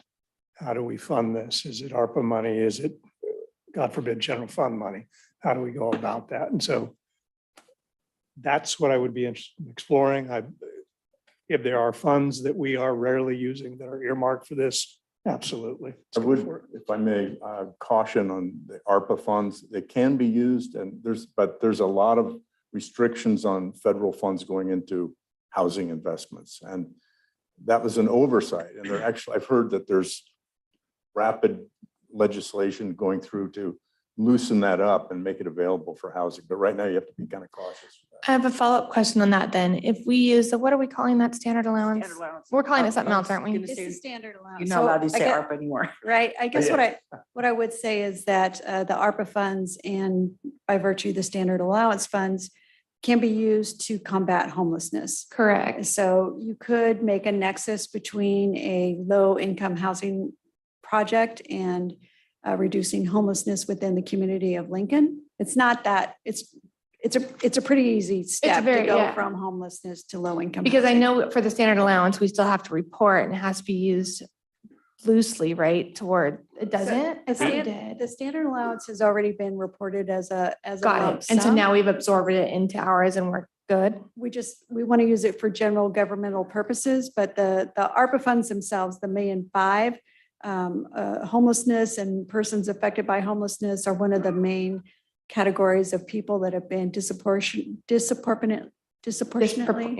that word, affected by COVID. And so as a result, that is a population that communities are strongly encouraged to spend some of their ARPA funds on. So it could be where this council makes a decision to expend part of that 1.5 million on some type of a project or even the part of the standard allowance funds. Yeah, So- but to address Mr. Heldridge's concern, so the standard allowance we took, it's now part of our general fund money. It's been reported as already being absorbed, which means that does it still have the federal restrictions on it that he's speaking about that apply to housing for affordable projects? So- Like, is it stream free? Kind of depends on who you ask. So as far as the US Treasury is concerned, that money's been reported and accounted for. That's ours. But as far as reporting for your single audit, it has it. And it's still considered federal dollars. So what I would say is that it may be that if you're using the actual ARPA dollars that are not part of the standard allowance, that we need to really analyze, the restrictions in place. Similarly with the standard allowance, I think what we do is we've done this with some of the other expenditures, is we go back to what we consider a general governmental service purpose. And it may require that we reach out to a few people, and it may be that it's more trouble than it's worth, in which case then we need to look at some of our other leftover housing dollars. Because I was just thinking on the ARPA funds and the standard allowance, we split those and we wanted to put that towards infrastructure. We'd initially said all, wastewater, water infrastructure, but affordable housing counts as infrastructure. So if we wanted to pivot and use some of that standard allowance, it lines up what the priorities council has already said for those dollars. We wanted it to go to actual benefit to our community infrastructure, enhancing the quality of life. So that was just the first thought I had. And But hold on, Mr. Holdridge, go ahead. I think you're onto something there. We have a case study for you. The county has given us some money that is ARPA, but it has been, they've absorbed it into their general fund. They're giving us a grant out of the general fund. They're deploying the ARPA funds into infrastructure. So it's been, and I don't think they'll have to report on it as housing. So it seems to work that way. Dan? My idea on this project that we're talking about, 130 units, kind of. The 500K is needed. 500K contribution from the city. The last time we looked at this for the Fifth Street property, the city manager was up to about 300,000 in unused housing, federal housing funds that we had. So, you're talking about, and I came to the same place that Councilman Stillhigh came to at, which is 200K is a very reasonable amount of money, because we're already talking about using some of that for homeless that shows results. Well, I was sold on it. I get the impression we right now don't know what we have in essentially committed or logically committed federal funds in our bank account right now. We find that out and then Checking for housing. supplement it with ARPA. The follow-up question I had to that though was, so correct me if I'm wrong, but the standard allowance, even though it's been absorbed, isn't it still held to the expenditure and encumbered rules? Like, doesn't it still have to be spent by 2026? Yes, that's. So correct. what happens to that fund if we supplement, let's say we have 200,000 on federal housing and then we supplement with 300,000 standard allowance funds, those still have to be encumbered by 2024. They have to be spent by 2026. What happens if the project falls through? Could you get something done in our community by 2026? And if you not, what happens to those dollars? Because then they'd have to be returned to the feds. They have to be returned, but we have things in motion now, so I think we would be able to deploy the funds. Or could you even use those dollars towards another project, but hold something for our community that are different dollars or Granted to whatever? Our loan Yeah. fund, and then they're permanently put into affordable housing in Okay. Placer County. That's one way to. So it wouldn't tie it up, is what my question. We would still be able to do it without having some threat of we lost, $300,000 that could have been invested in our community. Right. So I want to make sure. Bill, do you have any comments or questions? Actually, no, I was trying to look to see where it was. Oh, okay. It's right there Thanks. Okay. Any public comment on this item? in the Post Street. Anybody on Zoom or in the council chambers? Right No? by the Elvin Ravine. Just So you're just basically looking for direction. I think unless I'm wrong, I think we're all on board with looking at it and having you come back and say where will the money come from, right? Because you want to look at what funds. Yeah, it- but I'll bring, just to sort of expedite the process, what you'll see next is I'll give you a couple different funding strategies and you tell me which one you'd like and we'll do the rest of the work with them. All right, great. And by the way, just to be really, really clear, because this is certainly going to come up in the future, the council is not opining on the merits of the affordable housing project as part of the planning process. That's a separate thing. Yeah. Yeah, great. All right. Well, thank you very much. Thank you so much. Yes, Thank you. appreciate it. All right. Item 10F, discussion of proposed hotel incentive program, and if so desired, adopt resolution 2022 166, authorizing and approving the Lincoln Hotel Incentive Program. And I just want to thank those in the audience who have been waiting all night for this. Thanks for hanging in there. Sean, go ahead. Thanks, Mayor. And yeah, thank you to, especially to our EDC members who have been hanging through pretty long meeting. But we're really excited about this program. So as you know, we have one hotel in town. There's significant interest. Well, there's interest in Lincoln for more hotel locations.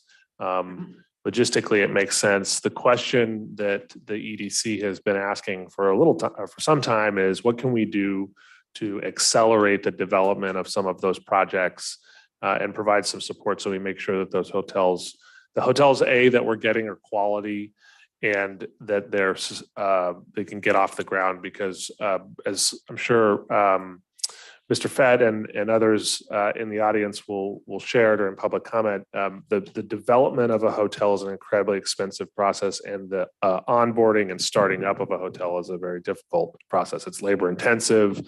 And so it's not exactly like starting a corner shop downtown. This is a multi-year process that includes a lot of risk and financing. And so the question was, what tools exist out there to attract more of this kind of development? And one of the ideas that was brought up before my time, I think by my predecessor, Mark Scott, was this concept of a hotel incentive program, which he had been talking about with John Fett for some time. And so they had talked about the general parameters of it, but I don't think anybody had ever just like put pen to paper and come up with something. And so we worked with the EDC on kind of coming up with some parameters. And then I went and sort of, what I've told everybody is I've sort of Frankensteined up a program where I've sort of borrowed from a number of other communities, mostly down south. And what I found is a lot of communities, especially ones that are major tourist destinations, have programs like this. And before I get into the actual details of the program, the question would be, why would we do this? Why would we accept, if an incentive is intended to be basically a rebate of TOT, why would we do that when we can just realize the development of a hotel and get it all? And the answer to that is that we think that there's some strategic reasons why trying to push the envelope now makes more sense. And one of those is, I'll just say it, is Placer Ranch, which is a big project, and we anticipate there will be lodging over there.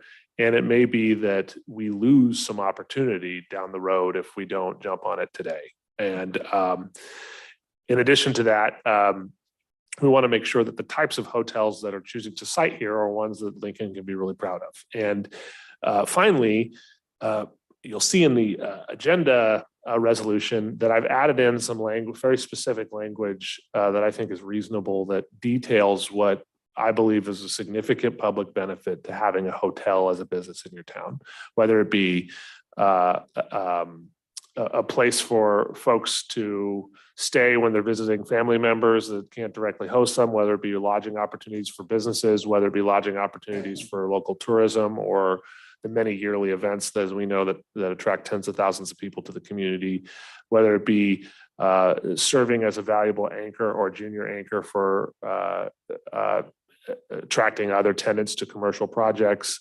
and also providing some of the services that hotels provide in communities, whether it be meeting spaces, et cetera. So I think that, any community that's really vibrant and has a diverse economy, hotels are a big part of that. And they're an incredibly important future revenue stream for the general fund. As you know, the voters here have approved a 10% transit occupancy tax.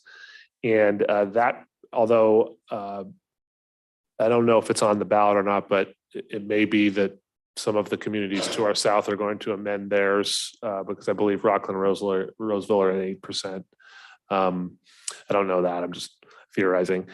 And so the question was, what can we do and how would the program look if we created one? And I'm just going to go through it real quickly. it's been designed so that it's a 5-year period after adoption. So if you adopt it tonight, it begins and tomorrow it ends 5 years from today, unless you decide to extend it, or the first 3 successful hotel applications, whichever comes first. If approved, the applicant/hotel would be eligible to receive up to a 50% rebate of their TOT payments for a 5-year period. What's important to note is a rebate is different than a relaxation of tax. They will still pay the tax and we will rebate it back to them. And the reason why I think that's important is depending on how the hotel is structured, most hotels pass on the TOT, to the customer. And so they will receive back 50% of that. Depending on the financial success of the hotel, the size, this could amount to hundreds of thousands of dollars per year in rebates. So the next question would be, okay, what would be the eligibility criteria and how would we go through an application process? And so here's what we've come up with. And this has all, by the way, been vetted, and comments have been given by the EDC, and they've provided edits. And so this is their unanimously recommended approval on it. 1, the hotel obviously must be located within Lincoln city limits. 2, the hotel must obtain all necessary entitlements and permit applications as a condition of eligibility of approval for the program. 3, the hotel must meet 3-star or 3 diamond hotel ratings or higher under rating criteria established by the AAA, JD Power and Associates, or any comparable hotel rating entity. If at any time during the term of the TOT rebate incentive program, the hotel's rating falls below that 3-star level, the agreement is immediately terminated. And that's just intended to make sure that we're maintaining high quality facilities. 4, eligible hotels must have 50 or more rooms and feature hotel operations on a 24 hours per day, 7-day per week basis. The hotel must offer at a minimum following general or similar services: housekeeping, banquet or meeting services, and parking. We had a much longer list than that when we first started, and the committee sort of parsed that down because I said, maybe that's not reasonable because some of these different hotel products may not offer, for example, concierge service. But that doesn't mean they don't meet a 3-star rating either. And then one of the things that was brought up by the EDC was, why do we want to limit it to only 50 or more rooms? What if we get a really neat boutique hotel with, 49 or less rooms?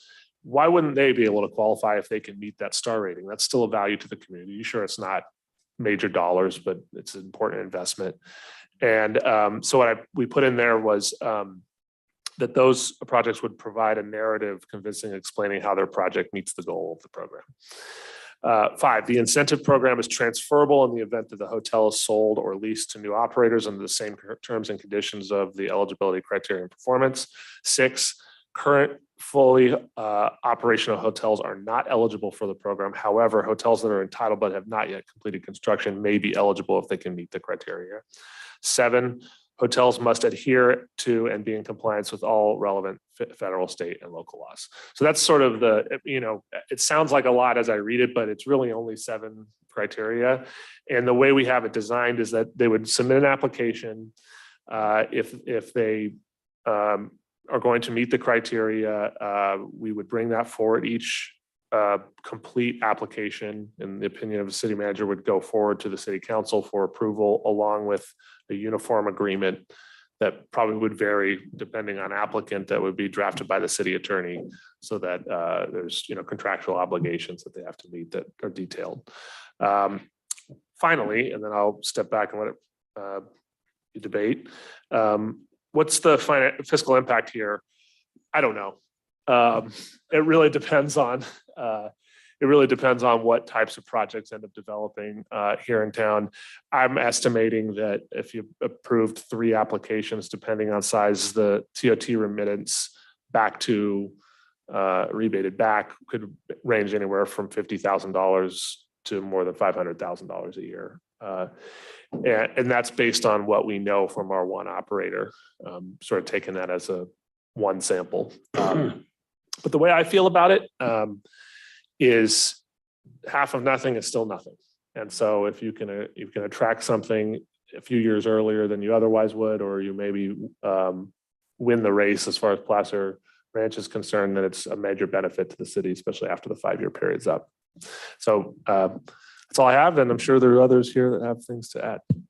Thank you, Sean. Would the council object to doing public comment first? So they've been waiting a long time. Is that okay? All right, thank you. All right, so we'll start with Jason Price.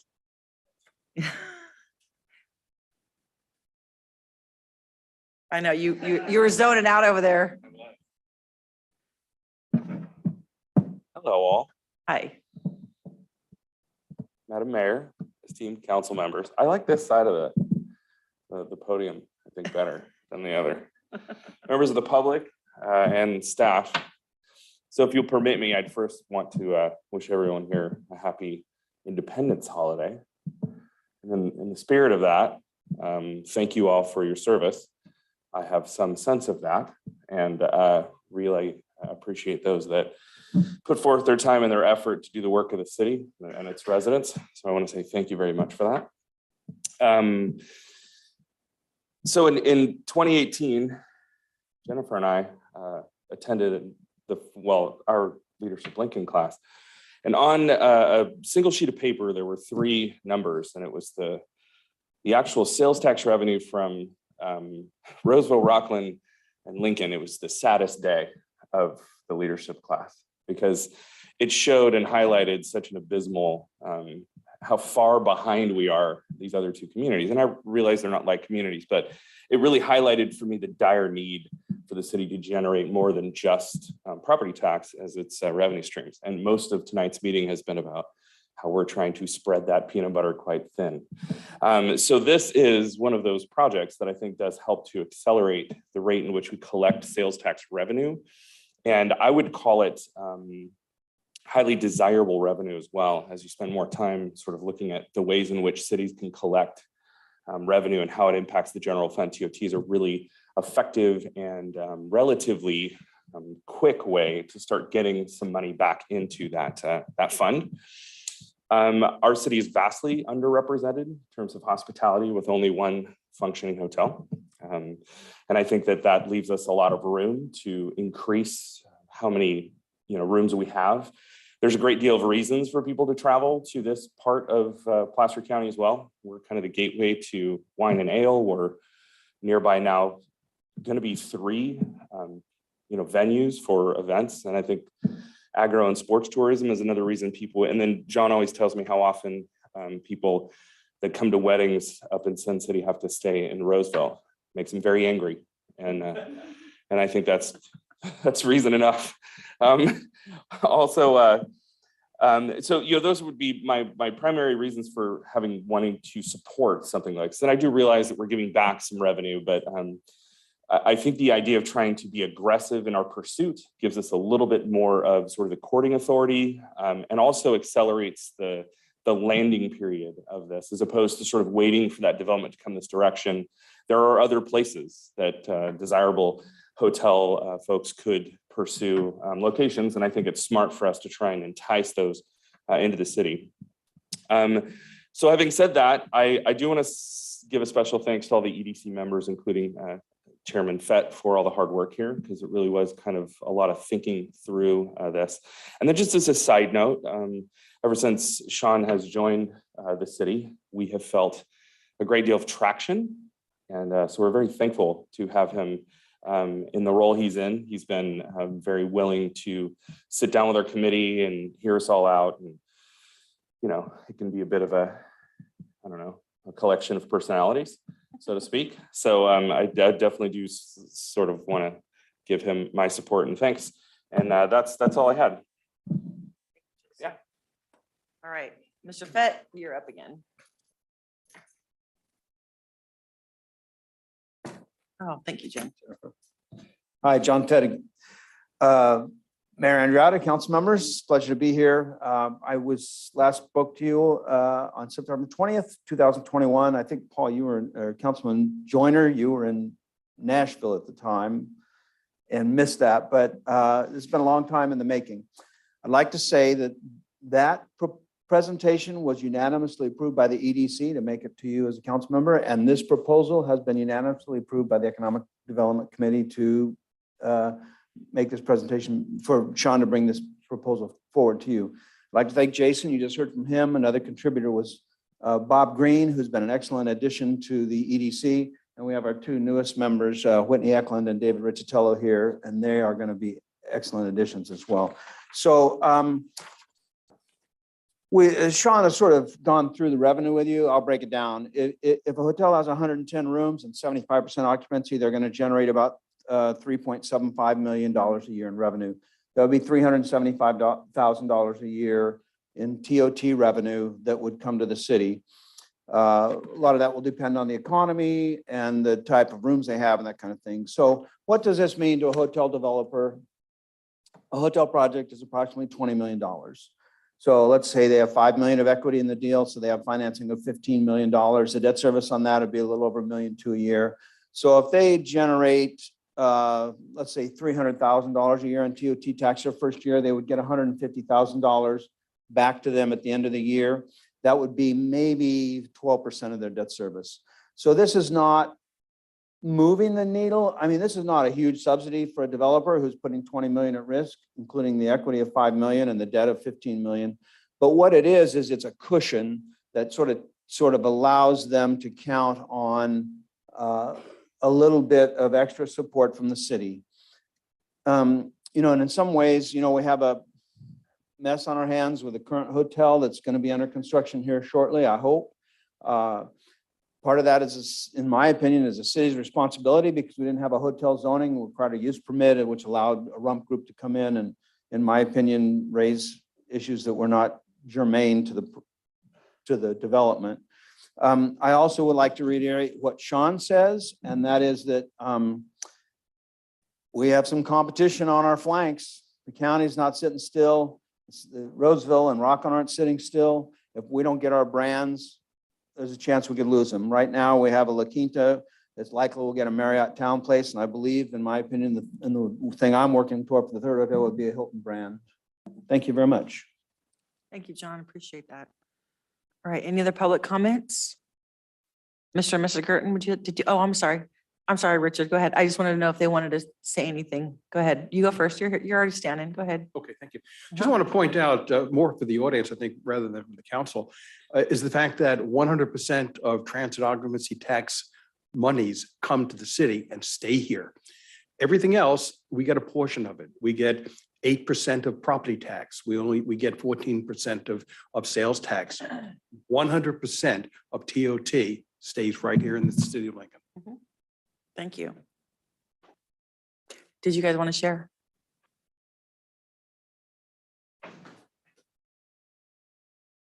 We're very thankful that you're even considering this. And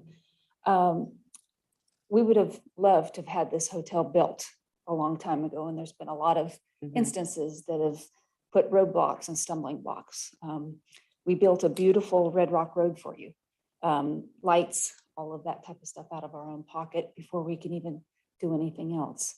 The hotel financing out there right now because of COVID, because of a lot of things with banks, it's very difficult to obtain the financing because local banks have all, they're tapped out, and which we were promised a while back. And by having this incentive, it allows us one more, I guess, yes, in our pocket to be able to achieve the financing. We're so close, and the pad's all ready to where all we have to do is pour that concrete and start putting the sticks up. And this is one thing, not just us, but other ones that possibly come into the community. We love this community. We want to see the community thrive with this hotel. We have put together a package, I believe, that's going to make a beautiful hotel on the outside. It's not like a standard hotel with tiles or anything else. It's stucco and stone. And I mean, when you pull in that driveway, it's going to be beautiful. And I assure you that because we live here, we want our money spent here. I run into many people all the time. I shop local. I mean, I'm at the little bakeries, you know, putting my gas in at the gas stations and do everything local. And I bring people in to come here and shop here. So I thank you for at least considering this. No, thank you. I think I can speak for all of us when I say that we are so appreciative that you've hung in there. You've been through so much and we are behind you. We want this hotel built. And I'm grateful and I'm sure the rest of the council is very grateful and I cannot wait. I will be the first person to stay in your hotel when it gets built. And so we're behind you and we support you and I really appreciate your stick-to-itiveness and your determination and your dedication to the community, to Lincoln. I really appreciate that. Dan? Just one question. What do you think your diamond rating is going to be? It's at least a 3-star. At least a At 3-star? least a 3-star. Well, I was hoping you were going to say 4. Well, it should be a 4, but I'm just saying it, you know, Yeah, the minimum it would be, it's a business class, higher end. No, I understand. I wasn't. Yeah. I was wondering whether, first of all, how do you, oh, you can sit down. Well, there's different No, rate. no, It's rate by the industry, Right. so. You do. I wished. Oh, okay. No, That's okay. okay. Thank you. Right. Thank you both so much. Mr. Frazier.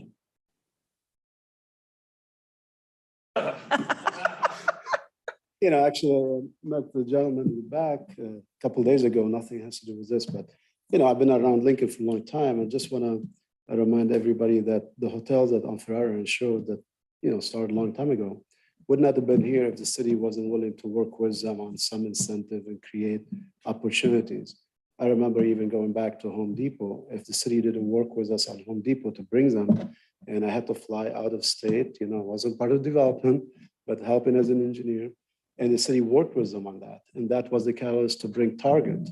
Target, you know, city had to work with them. And then after that, all of a sudden now other, you know, because, you know, Home Depot came and then Lowe's end up getting jealous and then they come. So you have to start somewhere. And I really applaud you for having at least the opportunity. Maybe you can do more, but at least this is a good start to open the door for others, because the more you bring in businesses to Lincoln, the more Lincoln benefit. And, you know, we all want our rooftops, we want to, but also incentive like this makes the community a better place. Thank you. Thank you, Tony. Okay, was there anybody on Zoom that wanted to make a comment? Go ahead. No? Okay, so we'll bring it to the council. Any other comments or questions? No, just wanted to thank you for answering all my questions I had some of the day and they were very clarifying and I'm good. So I just want to be sure that this will apply to the La Quinta. Yes, well, if they apply. If they apply. Which they will. Did you have anything? Yeah, I think this is really more specific to to both staff and the Economic Development Committee. In the years that I've been involved with the city, this is the first time that I've seen an EDC actually pull together a package and make a solid recommendation upwards to the council. You have a very good partner in our new city manager. That's what makes that possible, but also your ideas, your dedication, and your hard work in all of this. So just know it's very much appreciated. And I've got something I want to attach to that, but I think I'll do it under council initiated business. Can I just echo his comments, having formerly been on the EDC and like kudos for bringing something that we can implement. And I was going to say, thank you all for coming and being here to support your proposal and sticking. I'm so sorry you were the very last item on the agenda, but thank you for being here and supporting it and hanging in there. Have you seen the Airport Appreciation Day that's coming up? Oh, well, yes, but you're on the council. It's your job to sit here through the whole meeting, right? You can't leave. They can all leave. All right, so if there's no other comments or questions, I am ready to accept a motion on this item, and I will be wholeheartedly supporting it. So anybody want to make a motion? Absolutely recommend and make the motion that we approve this tonight. Thank you. Councilmember Joyner, Yes. Councilmember Silhai. Yes. Councilmember Carlskin, Yes. Councilmember Lauritsen, Yes. and Mayor Andriotta. Yes, absolutely, and congratulations. Yeah, very excited for this. Now let's get some hotels built in this town. All right. You're right. Okay, council initiated business. Go ahead. Yeah, so just kind of attached to what we just talked about with the EDC, one of the roles of economic development is business retention. And I think Holly and I are both wondering about something, given the appearance tomorrow of Raising Cane's on the agenda for design review, which appears to be having an application that would remove the existing building that Kobe is in and then build their own facility there. So business retention is a huge part of what we do. I don't think we've had any outreach to them whatsoever. So I would suggest that staff initiate that, but any way that the EDC can be involved, that's exactly what business retention is finding a way to see what's going on there. If there's any way we can assist them, if that is finding them another location, expediting any permitting, anything they need for that. That's a perfect example of business retention. So Yeah, no, thank you. Well, because it is confusing because we've heard from multiple places that the owners of Kobe said they're not going anywhere. And so I'm confused. So I thank you for that. I appreciate it. Okay, all right. Any other information items or council initiated business, excuse me? No? Okay, all right. Then item number 12, information items, Airport Appreciation Day. Thank you very much, Mayor. I'm going to ask Richard Pearl to come up as well, because really this is his brainchild. But real quickly, he brought up this idea a couple weeks ago that it would be nice now that we can kind of get back to some level of normalcy, and that we're really trying to put a lot of effort into improving the airport and getting it into respectable working order from a code enforcement perspective and also from a leasing perspective, that it would be nice to do an Airport Appreciation Day. And so tentatively, it is scheduled, well, not tentatively, it's scheduled for Saturday, October 8th. And the EAA is going to be helping set this up. It's not designed to be a wild and crazy event. It's Richard has kind of thought through it as really an appreciation of the airport and aircraft like it's supposed to be, where it's not anticipated that we're going to have vendors all over the place and, the inflatable man that, is at all the car lots, maybe a couple of food trucks and some fun times to bring down the kids to see airplanes and for aviation enthusiasts. And so that's the idea, and just wanted to let the council know. And Richard, if you want to add anything. Thank you, Sean. As you all know, Lincoln has had an airport since 1947.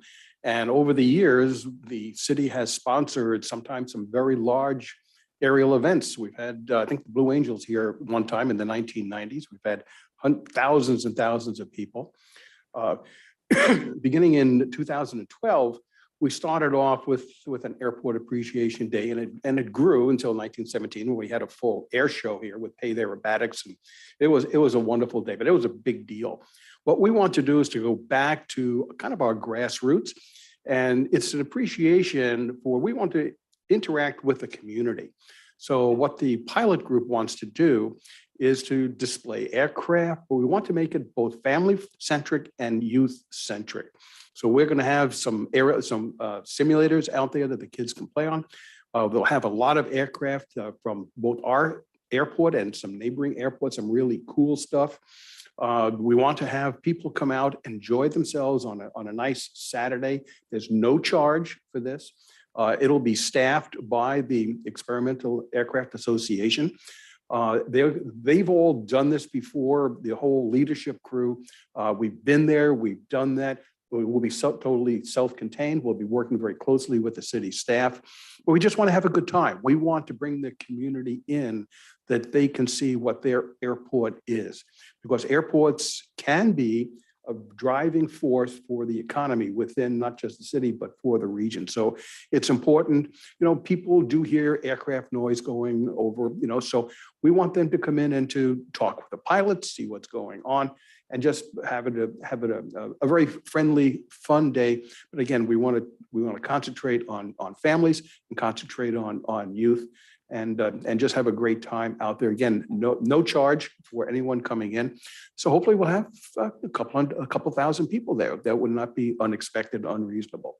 So as Sean said, it's going to be from our side, low key. We'll probably have a couple of flybys. People just happen to be in the neighborhood, just flying through, totally coordinated. This time we're not going to have the FAA there. So it'll be a lot of fun. They'll have. You don't think you're going to have I mean, after that one, I'm being recorded, right? Okay, I can get it from Sacramento right now. Anyway, so we're very appreciative. There's going to be very, very minimal costing at all to the city, maybe a couple of porta potties, and that's it. Everyone else is going to be donating their time. Everyone who's going to be flying will be flying on their own dime, and working with very knowledgeable people. This will be a very, very safe activity. As I said, we've been there, done that. We know how to handle that and make sure that everyone has a good time. So if there's any questions, happy to answer them. So Richard, are you going to try to keep it pretty much local? Or can you expand this to inviting CDF to bring one of their aircraft down, CHP, bring their helicopter We want down? to keep it contained, so we do have a large ramp. And we've done this before. We've invited specialty aircraft. We're not asking the Cessna 150 and 170s to come in and, display their typical aircraft. Anything that's unique. We'd love to have some governmental assets come in. And again, it's just going to be from 9 o'clock, probably until 2 o'clock. So they would fly in that day. And we'd like, if we can get some other unique aircraft out there from other government agencies, they're always happy to do that. If we can get the Air Force to do a flyover, we'll do that, but I'm not hopeful for that. Yeah, try Falcon 30 as well. That's it. We have a U2, right? Just up the street. We do. Okay, any other questions or comments? Okay, any public comment on this item? Okay. All right, well, I look forward to that. Sounds like a lot of fun. And I appreciate code enforcement working hard to get stuff cleaned up out there. And yeah, we are making progress and I'm very grateful for that. Very exciting. Okay.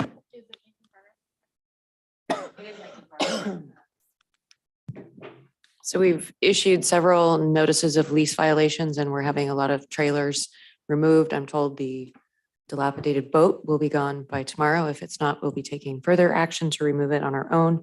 And then we're going to be sending out notices to deal with some of the dilapidated planes that are in our tie down areas. Thank you. I did have an information item. Yeah, I was gonna say any other information. Yeah, just wanted to report out that tomorrow is the first in-person convening of the regional homelessness, I don't know what to call it now, task force planning meeting.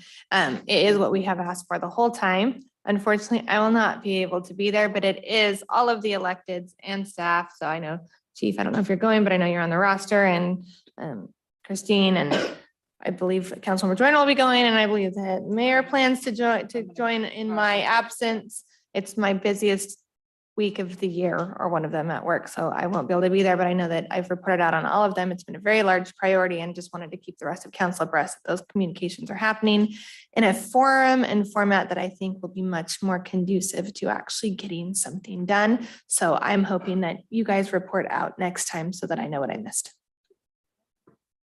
Hey, any other information items? I just have one simple one. Independence Day is coming up next week, and spoke to Anthony Berseman this afternoon. I delivered the check to him from the UAIC. They donated $5,000. And all the other donations are coming in. And so his words to me were, okay, we're in the black now. So with the city support and PG&E is covering traffic control, which is huge. And I wanted to say thank you to Sean and city staff for their support this year. That's really huge also. And so it's going to be a great day. The weather is supposed to be not 105. It's supposed to be a little cooler. So that's going to be great. So make sure you guys all come out and come to the parade. And then for the park festivities, we're going to have some good music. And then of course the fireworks. So very excited for it's Monday, right? Yeah. Oh yeah. Well, of course, in the Potters game, always. Yeah. Okay. And if that's it, then we are adjourned. Thank you everybody so much.